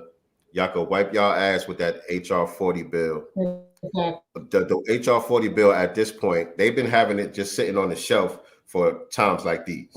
They dusting it off now because they see, okay, these niggas is not moving off of this reparation shit. So now time to take HR 40 off the shelf, and that's being weaponized to stall for time. Number one, because again, like you said, it's nothing but a study, and at the end of the study, what they're going to say is, well, everybody has been harmed. From our studies, our studies have concluded that everybody has been harmed and mistreated, and everybody deserves some form of reparation. So yeah, you niggas were right. We did our study, and now we're going to do something for everybody. It's lift every voice and sing. And since our study concluded that everybody has been harmed, we're going to put Dr. Martin Luther King on the new dollar bill. How about that? And I misled him. Right. Because Dr. Martin Luther King was the first Black man, and if it wasn't for him, we would still be on the plantations. Right. Did you hear that little girl at that school? Wasn't that sad? Wasn't that just awful? Did you see that video? I forgot to add that to the lineup tonight. That was funny. Yeah, the $5 FBA thing, it just runs so deep to me. And it's a lot of people, like we were saying, just playing dumb. And, reparations isn't really what they're trying to get for us. They're really not. This is some individual BS. These people are trying to keep some money coming into their nonprofits, also trying to secure jobs within the Democratic Party. This is individual biscuits. This is not about FBA, ADOS, Indigenous Black, none of that stuff. And this is why they keep all this confusion going.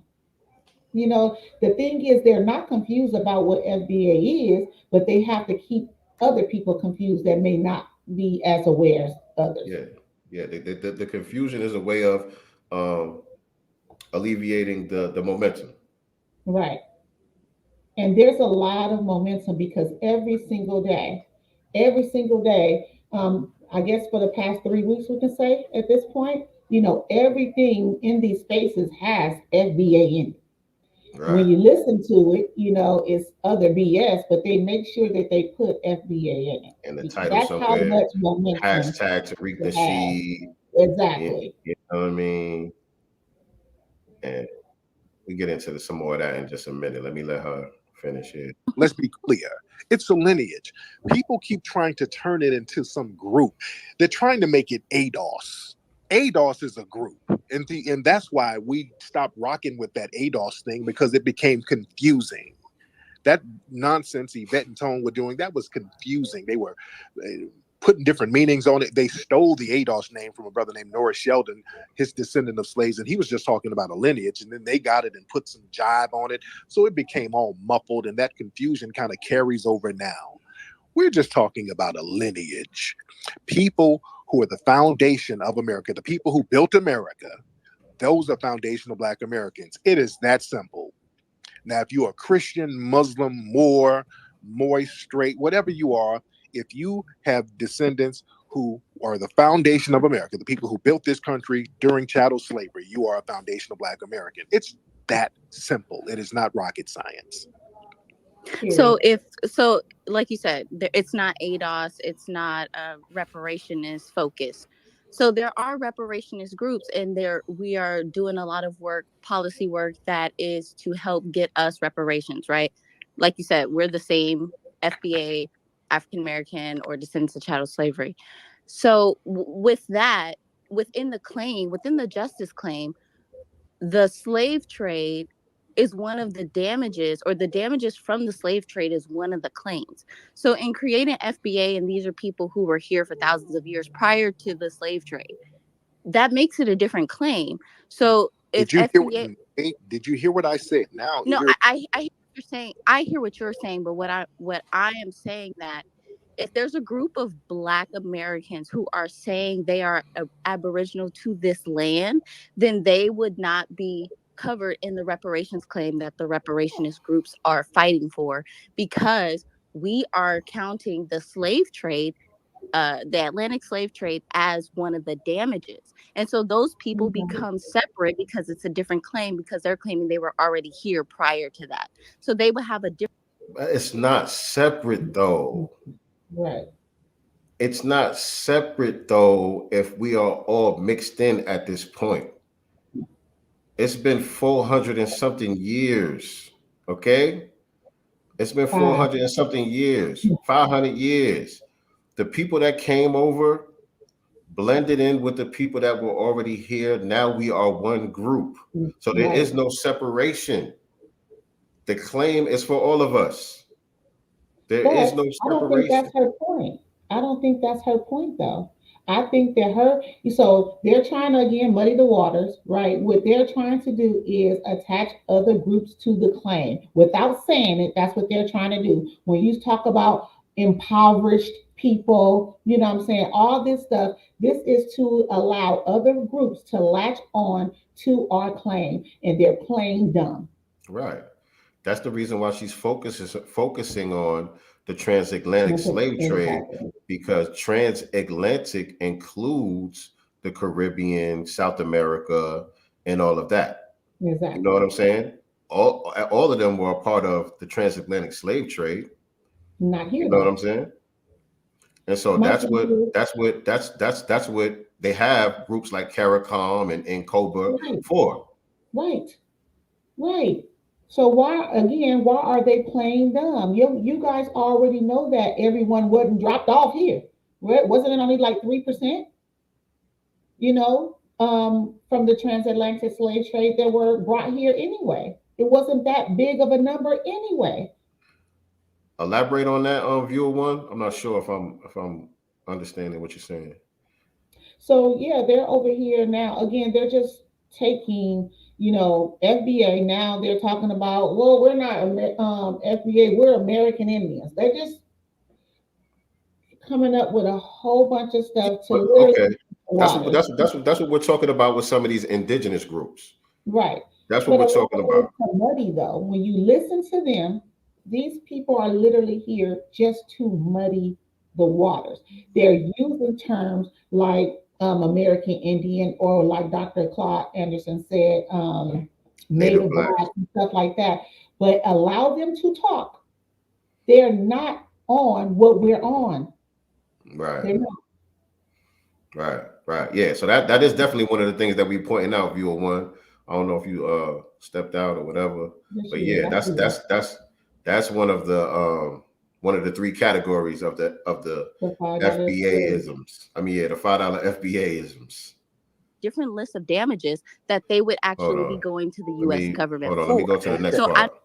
Let me go to the next part. Let me see what other parts we have pulled up here. Ooh. Oh, I think we covered all of that. Okay, yeah, we covered her talking points. So yeah, we seen where she was trying to throw the confusion in the game at. Yeah. And there were others as well. Did you get the message I put in the private chat? On here. I sent you a message on here in the private chat. Yeah, if you could send me that real quick. I think I did. Oh, you sent it? I think I did. This one in the materials. Let me go to the materials. Or was it the screenshots for the time slot? The time. No, I'm talking about from the dude that held the original space. Mel. Oh. Those screenshots that you on viewer one were sharing with me. I want to bring those up. If you can get those pulled up, because I don't want to. I feel like we'll be remiss not to mention it. You know what I'm saying? And I'm not gonna speak in definite terms or confirm anything, but this stuff is out there. You know what I'm saying? So this whole conversation, I keep saying that I keep framing it like the conversation started in that Twitter space, which it didn't. We've been having this conversation for a while now, for some years now. But you know, the most recent uptick in this conversation began with the space that Mel held on Twitter. Brother named Mel on Twitter held this space titled "How Does Secure the Tribe?"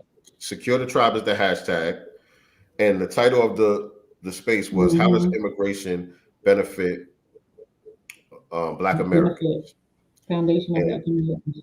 Tariq ended up joining that space. That's the space that went viral, 30,000 people or whatever the case may be.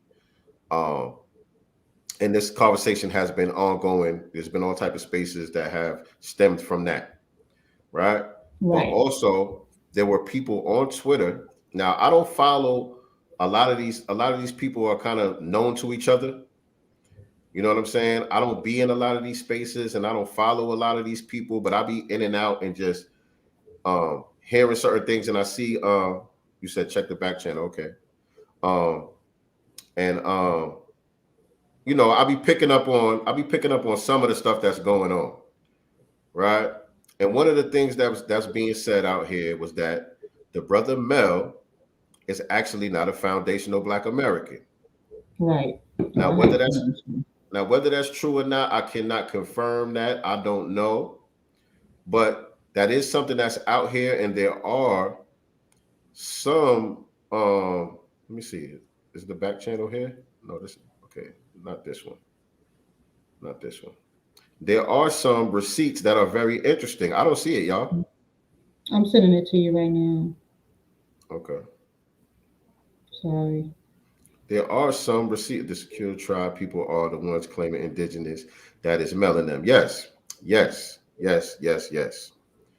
And so I've seen some screenshots that have raised my eyebrow concerning the brother Mel. You know what I'm saying? And I've also heard people say, you know, some funny style shit has been going on ever since that space went viral. Now, He wants to charge people to come on stage and talk and different Yes. things like that, which, you know, I'm not a pocket watcher at all. I ain't mad at nobody getting their money. You know what I'm saying? But it just looks like a clout chasing thing where, you know, you gained a little momentum because Tariq joined the room. And so now you immediately trying to cash in on it. Right. So that looked funny style off top, but it's like, okay, whatever. If that should get down, that should get down. But then stuff like this starts coming out and it looks extra funny style. It looks, and I know that's kind of small. Y'all can't see that too good. But this is a screenshot from allegedly from a tweet that Mel put out back in 2015. And it says, I originate from the continent of Africa, whether I've been there or not. Now that, you know, there's some wiggle room with that particular tweet, right? Because I agree, every human being on the planet originates from Africa. You know what I'm saying? As far as my research has led me to, every human being on the planet originated in Africa. So there's some wiggle room with that right there. And it's going back to 2015. Okay, so maybe, you know, we all learning and evolving. Right. So I could give you a pass for that one right there. But what is this one here? Damn, I can't even see this one. Okay. There's one that says, my parents asked me about moving back to Ghana. I told them I don't know about Ghana. And there's also screenshot. There's also tweets of him playing some African music and all of that, and posting pictures of the continent and all of this stuff, like really repping hard, you know, for Ghana and for the continent. And so some people are saying, hey, is this brother actually FBA? Right. There are questions out there. That's all I'm saying. There are questions out there. We're not sure. So, you know, hashtag current situation. You know, I like WizKid. WizKid is cool. You know what I mean? Everybody's entitled to listen to a little WizKid. I ain't saying that disqualifies you. You know what I mean? But I'm just saying, when you put all these things together, it looks kind of funny style, right? Right. It looks kind of funny style. So people have questions. So I'm not saying Mel is or isn't a foundational Black American. I'm just saying people are questioning it, if that's true or not. And I think, you know, we all need to ask questions. I tell people all the time on here, I'm not exempt from being vetted. You know what I mean? Exactly. I welcome people to look into my credentials and look into my background to make sure that I am who I say I am. And I don't think that anybody is above that. And so I'm just saying people are questioning this brother Mel, and it seems like there's some clout chasing going on there. You know what I mean? So this could be another example of a $5 FBA. That's the reason why I'm bringing it up, because that's the topic. And I feel like I would be remiss not to mention that while we're having this discussion. And my thing is, if you're not an FBA, but you are on code, you know, African brother or sister from the diaspora of the Caribbean, just come over here and say, listen, I'm with y'all. I rock with y'all. I'm from Ghana, but I fuck with FBA hard. Y'all got my support, you know, X, Y, and Z. Don't pretend to be anything, though. I respect you more for being where you from, right, and showing your support of us versus you lying. And again, I'm not saying he is, right, but for anyone that's lying about their FBA status. So viewer one says she got kicked out of one of their rooms. Yep. What was the discussion, and what were you saying that triggered them to kick you out the room, viewer one? Just to be clear, what was the topic, and what were you saying that they didn't like, that they started calling you an agent and kicked you out the room? What was it that you were saying in that room, if you don't mind sharing with us? I would drop the link, but I know you ain't really on that like that. You know what I'm saying? She like me, she shy. So just type all that you can. I want to know what was it? She wasn't saying anything. You wasn't saying anything. You were just there listening. You weren't on stage. You was just there listening, and they looked at your profile and said, "Get her out of here." That's Yeah, strange. but they probably are looking at. They probably went through her page, right? And then just like with mine, the people that you support and like, you're gonna like their page, maybe retweet it or something like that. So they probably like, oh, wait a minute, she a day one up in here, when Is it this my comes to brother the Serge? foundation of Black Americans. Is this my brother Serge? Serge, is this my brother Serge from out here in GA? Is that you, family? My Haitian Zoe. I wonder if that's my dude Serge. If so, I appreciate you tapping in, brother. If not, if that's somebody else, did you have something that you wanted to add about some of the $5 FBAs, particularly the brother Mel? Who? Because again, no, I'm talking about the dude Serge that left a comment in here. Serge General, Sir General 108. Was there something that you wanted to add about the Mel dude that we was talking about?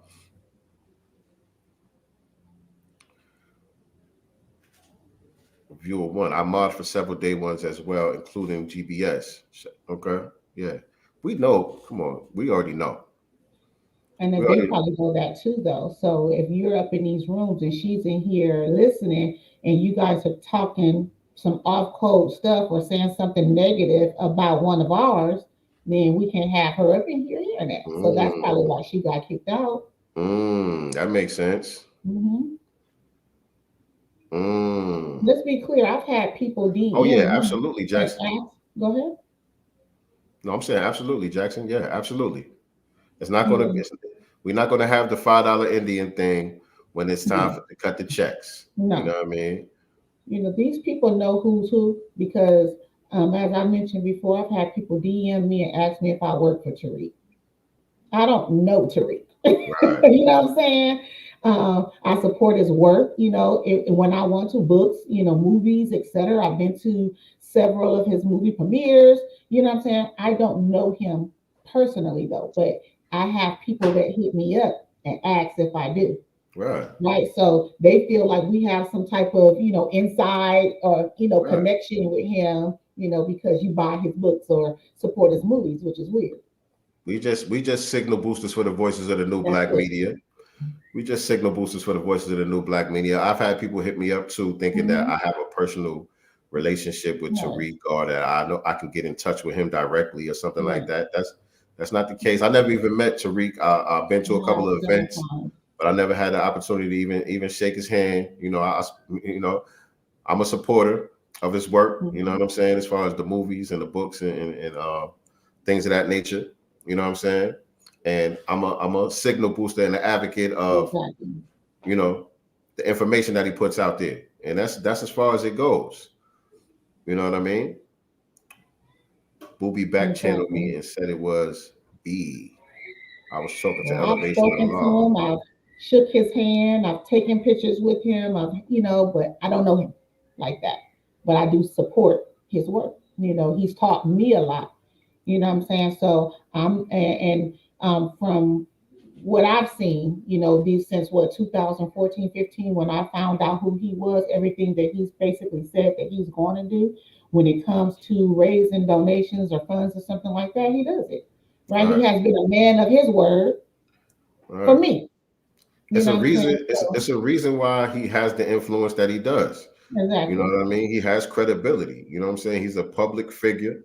He's started and completed projects right in front of your eyes. You know what I'm saying? Very transparent. Take you along the ride each step of the way. You know what I mean? We've been a part of it. Right.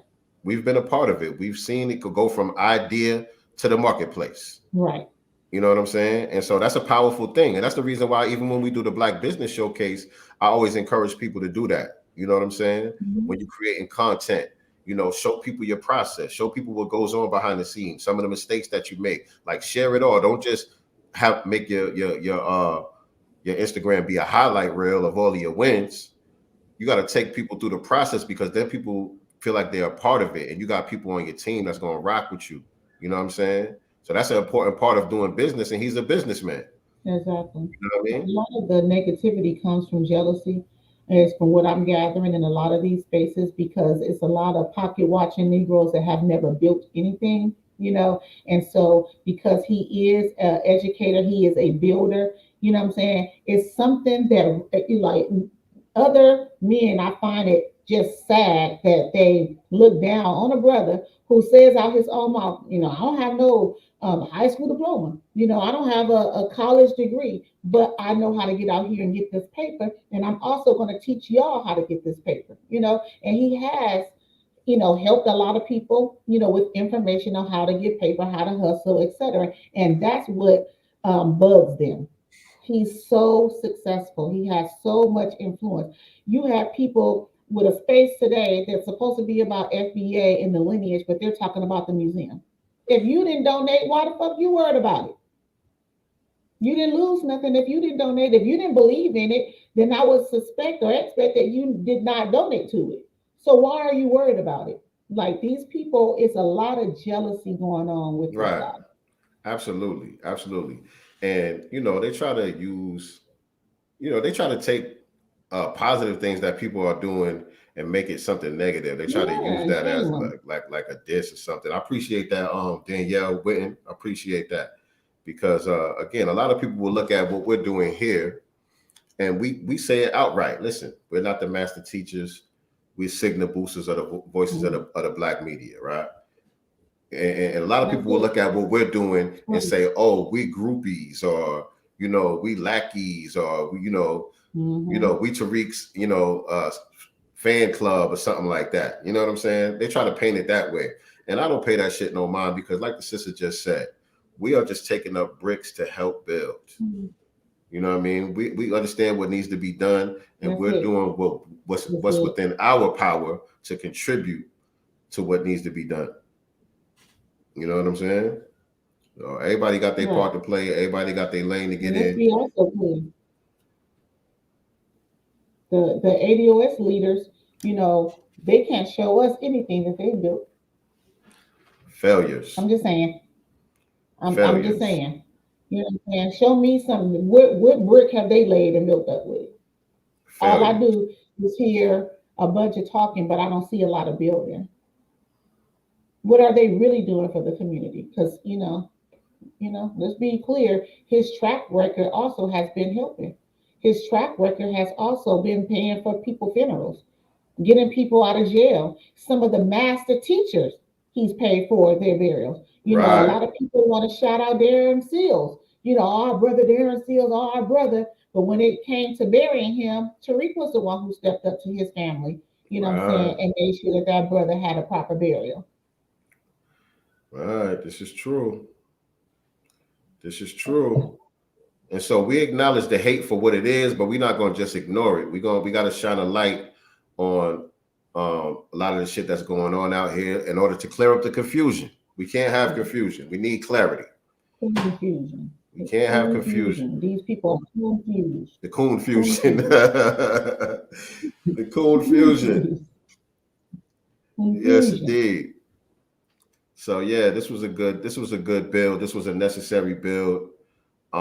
Again, we're going to continue to beat the drum. We're going to continue to have these discussions and bring these things to light.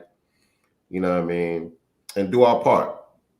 You know, do our part. That's all we're going to do is do our part. He did. You see that message from Danielle? Yeah. Several times. Yeah. I don't know. That's why people are like, nigga, you low key, that's your man. Why you acting like that ain't your man? Right. Nah, he see the work. You know what I mean? He see the work and he respect it. You know what I mean? And so I'm just keep doing what I do. Keep doing what I do. It's been some recognition that I've been humbled by from a few of the people that I look up to in this space. You know what I'm saying? You know, right. even Dr. Boyce Watkins, you know, he's posted some of my stuff on his page. He's posted my son on his page and stuff like that. And that's just a result of doing the work. You know what I mean? That's a result of doing the work. I ain't got no connections to these people. They don't know me like that. They just see the work being done and they respect it and they elevating what needs to be elevated. You know what I mean? That's it. Just do the work. He ain't trying to get no job. He ain't trying to get no job. Right. This is my job. Right. This is my job. Trying to get my folks on code. Hold on a That's second. it. Hold on a second, because I think there was something else I wanted to play before we get out of here. I did. That one lady that I sent you, I think that's the last, maybe Yeah. right before the last one, when she was talking about the land, when we reach out to them and talk about dual citizenship and them getting on code with us and them, No, not even advocating. her. Not even her. Another lady that you sent me Oh, Barbara, her name was Barbara Jordan, and she was from talking, yeah, from back in the days, right? yeah, yeah. You need it again? I can resend it. No, I got it. Okay. I got it. Hold on. Let me share this real quick. What you said, viewer one? Viewer one, it's been a minute, man. It's been a minute. We've been tapped in for a minute now. Yeah. In these streets. Let me see. These internet streets. I don't know how long ago this was. I don't know how long ago this was from, but it looked like some shit that happened in the 90s. That a properly regulated legal immigration system is in the national interest. We support the basic framework of current policy, but I said properly regulated, and I mean that.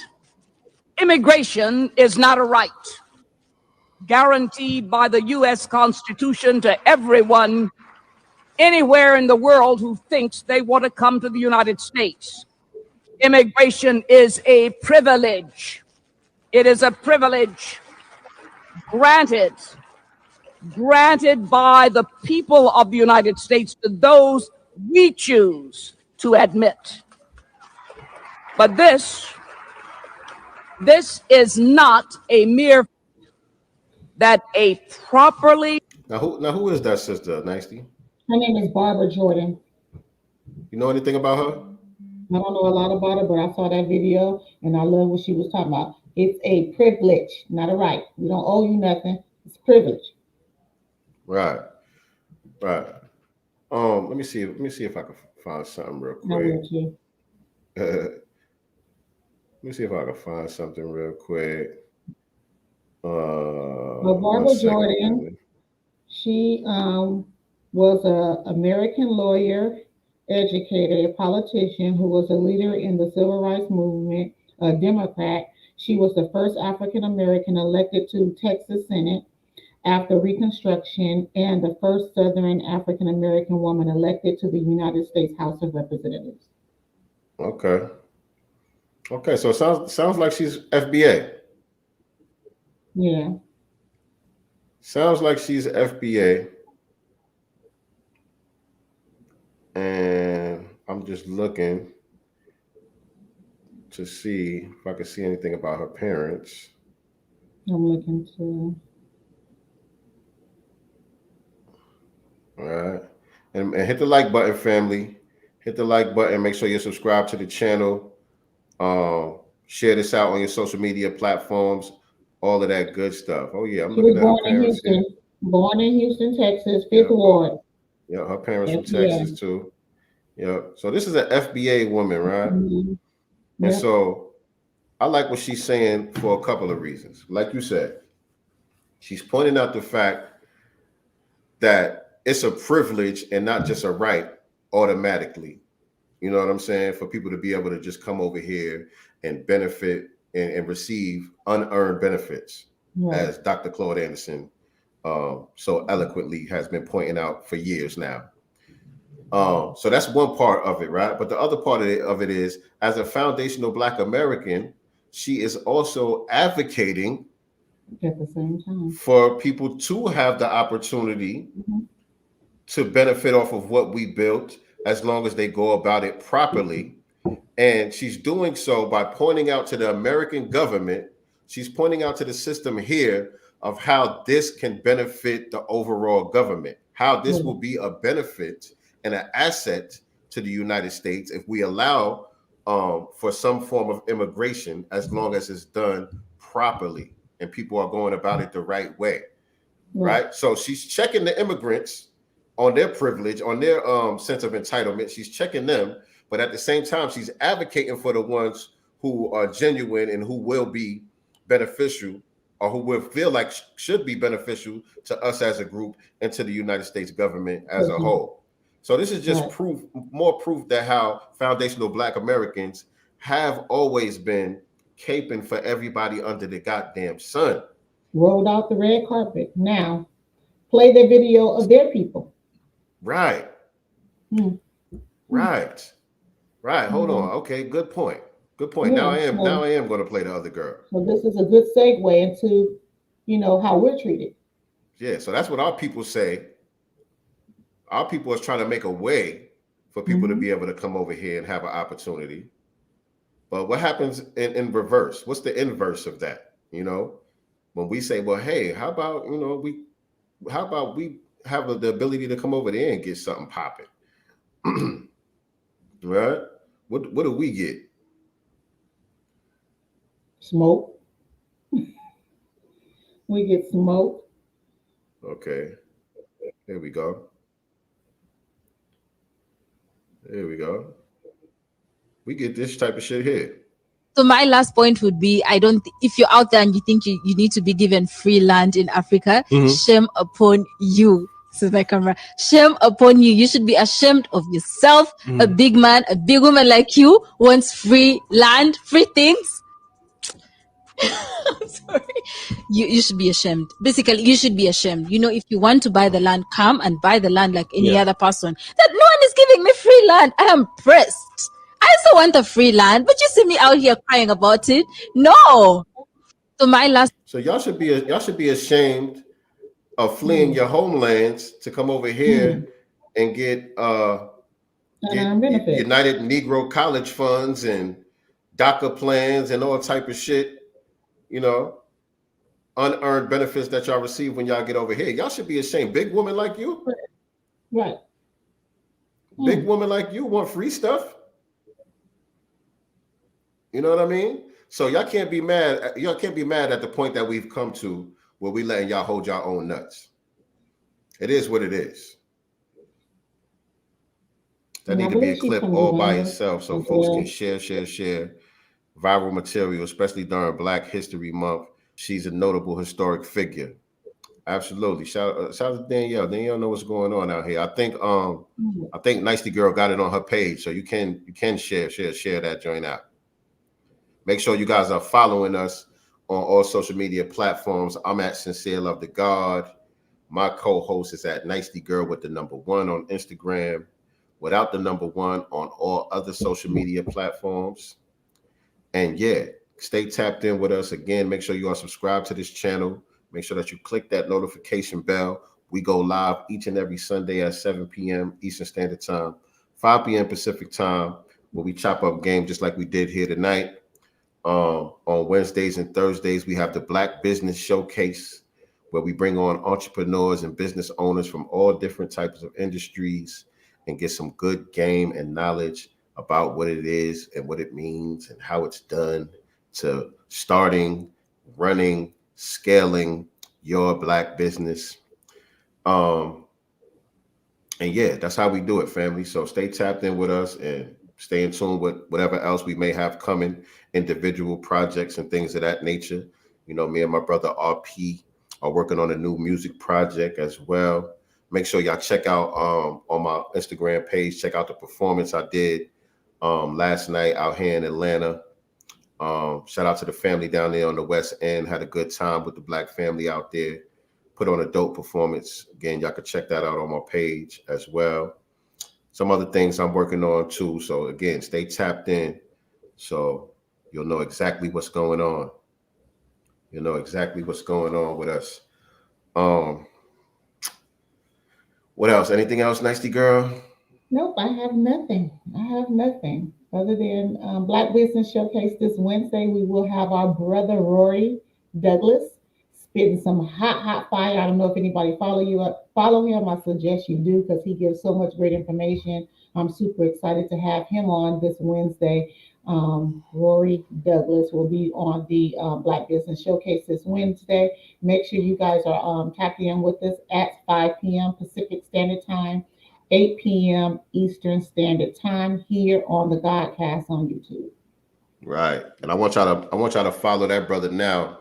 Yes, right now. He's Rory K. Douglas, the financial gentleman.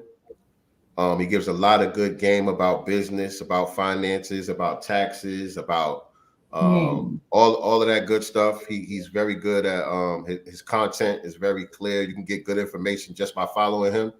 And so, like she said, he's going to be with us this Wednesday, chopping it up on the Black Business Showcase. So follow him now so you can get a taste of what you'll be in store for on this Wednesday. And so, you could share it with your friends and family and tell them to tune in, because we all need to get this type of game in our lives, ladies and gentlemen. Yeah. And so, yeah, that does it for today's episode of Sincere Love the Godcast. Appreciate everybody tuning in as always.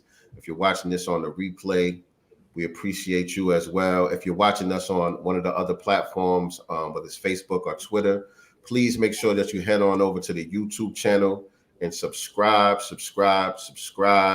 Click the notification bell so you can be reminded when we go live with new episodes. And that does it, family. Like I always tell y'all, we are not the master teachers. No, sir. No, ma'am. We are not. We are still learning. We are still growing. And we are merely just the signal boosters for the voices of the new Black media. Appreciate y'all tuning in with us, family. Appreciate you. See y'all Wednesday. And welcome to the family, Danielle. Yes, indeed. Do for self or suffer the consequences. The wisdom of Elijah's inside of the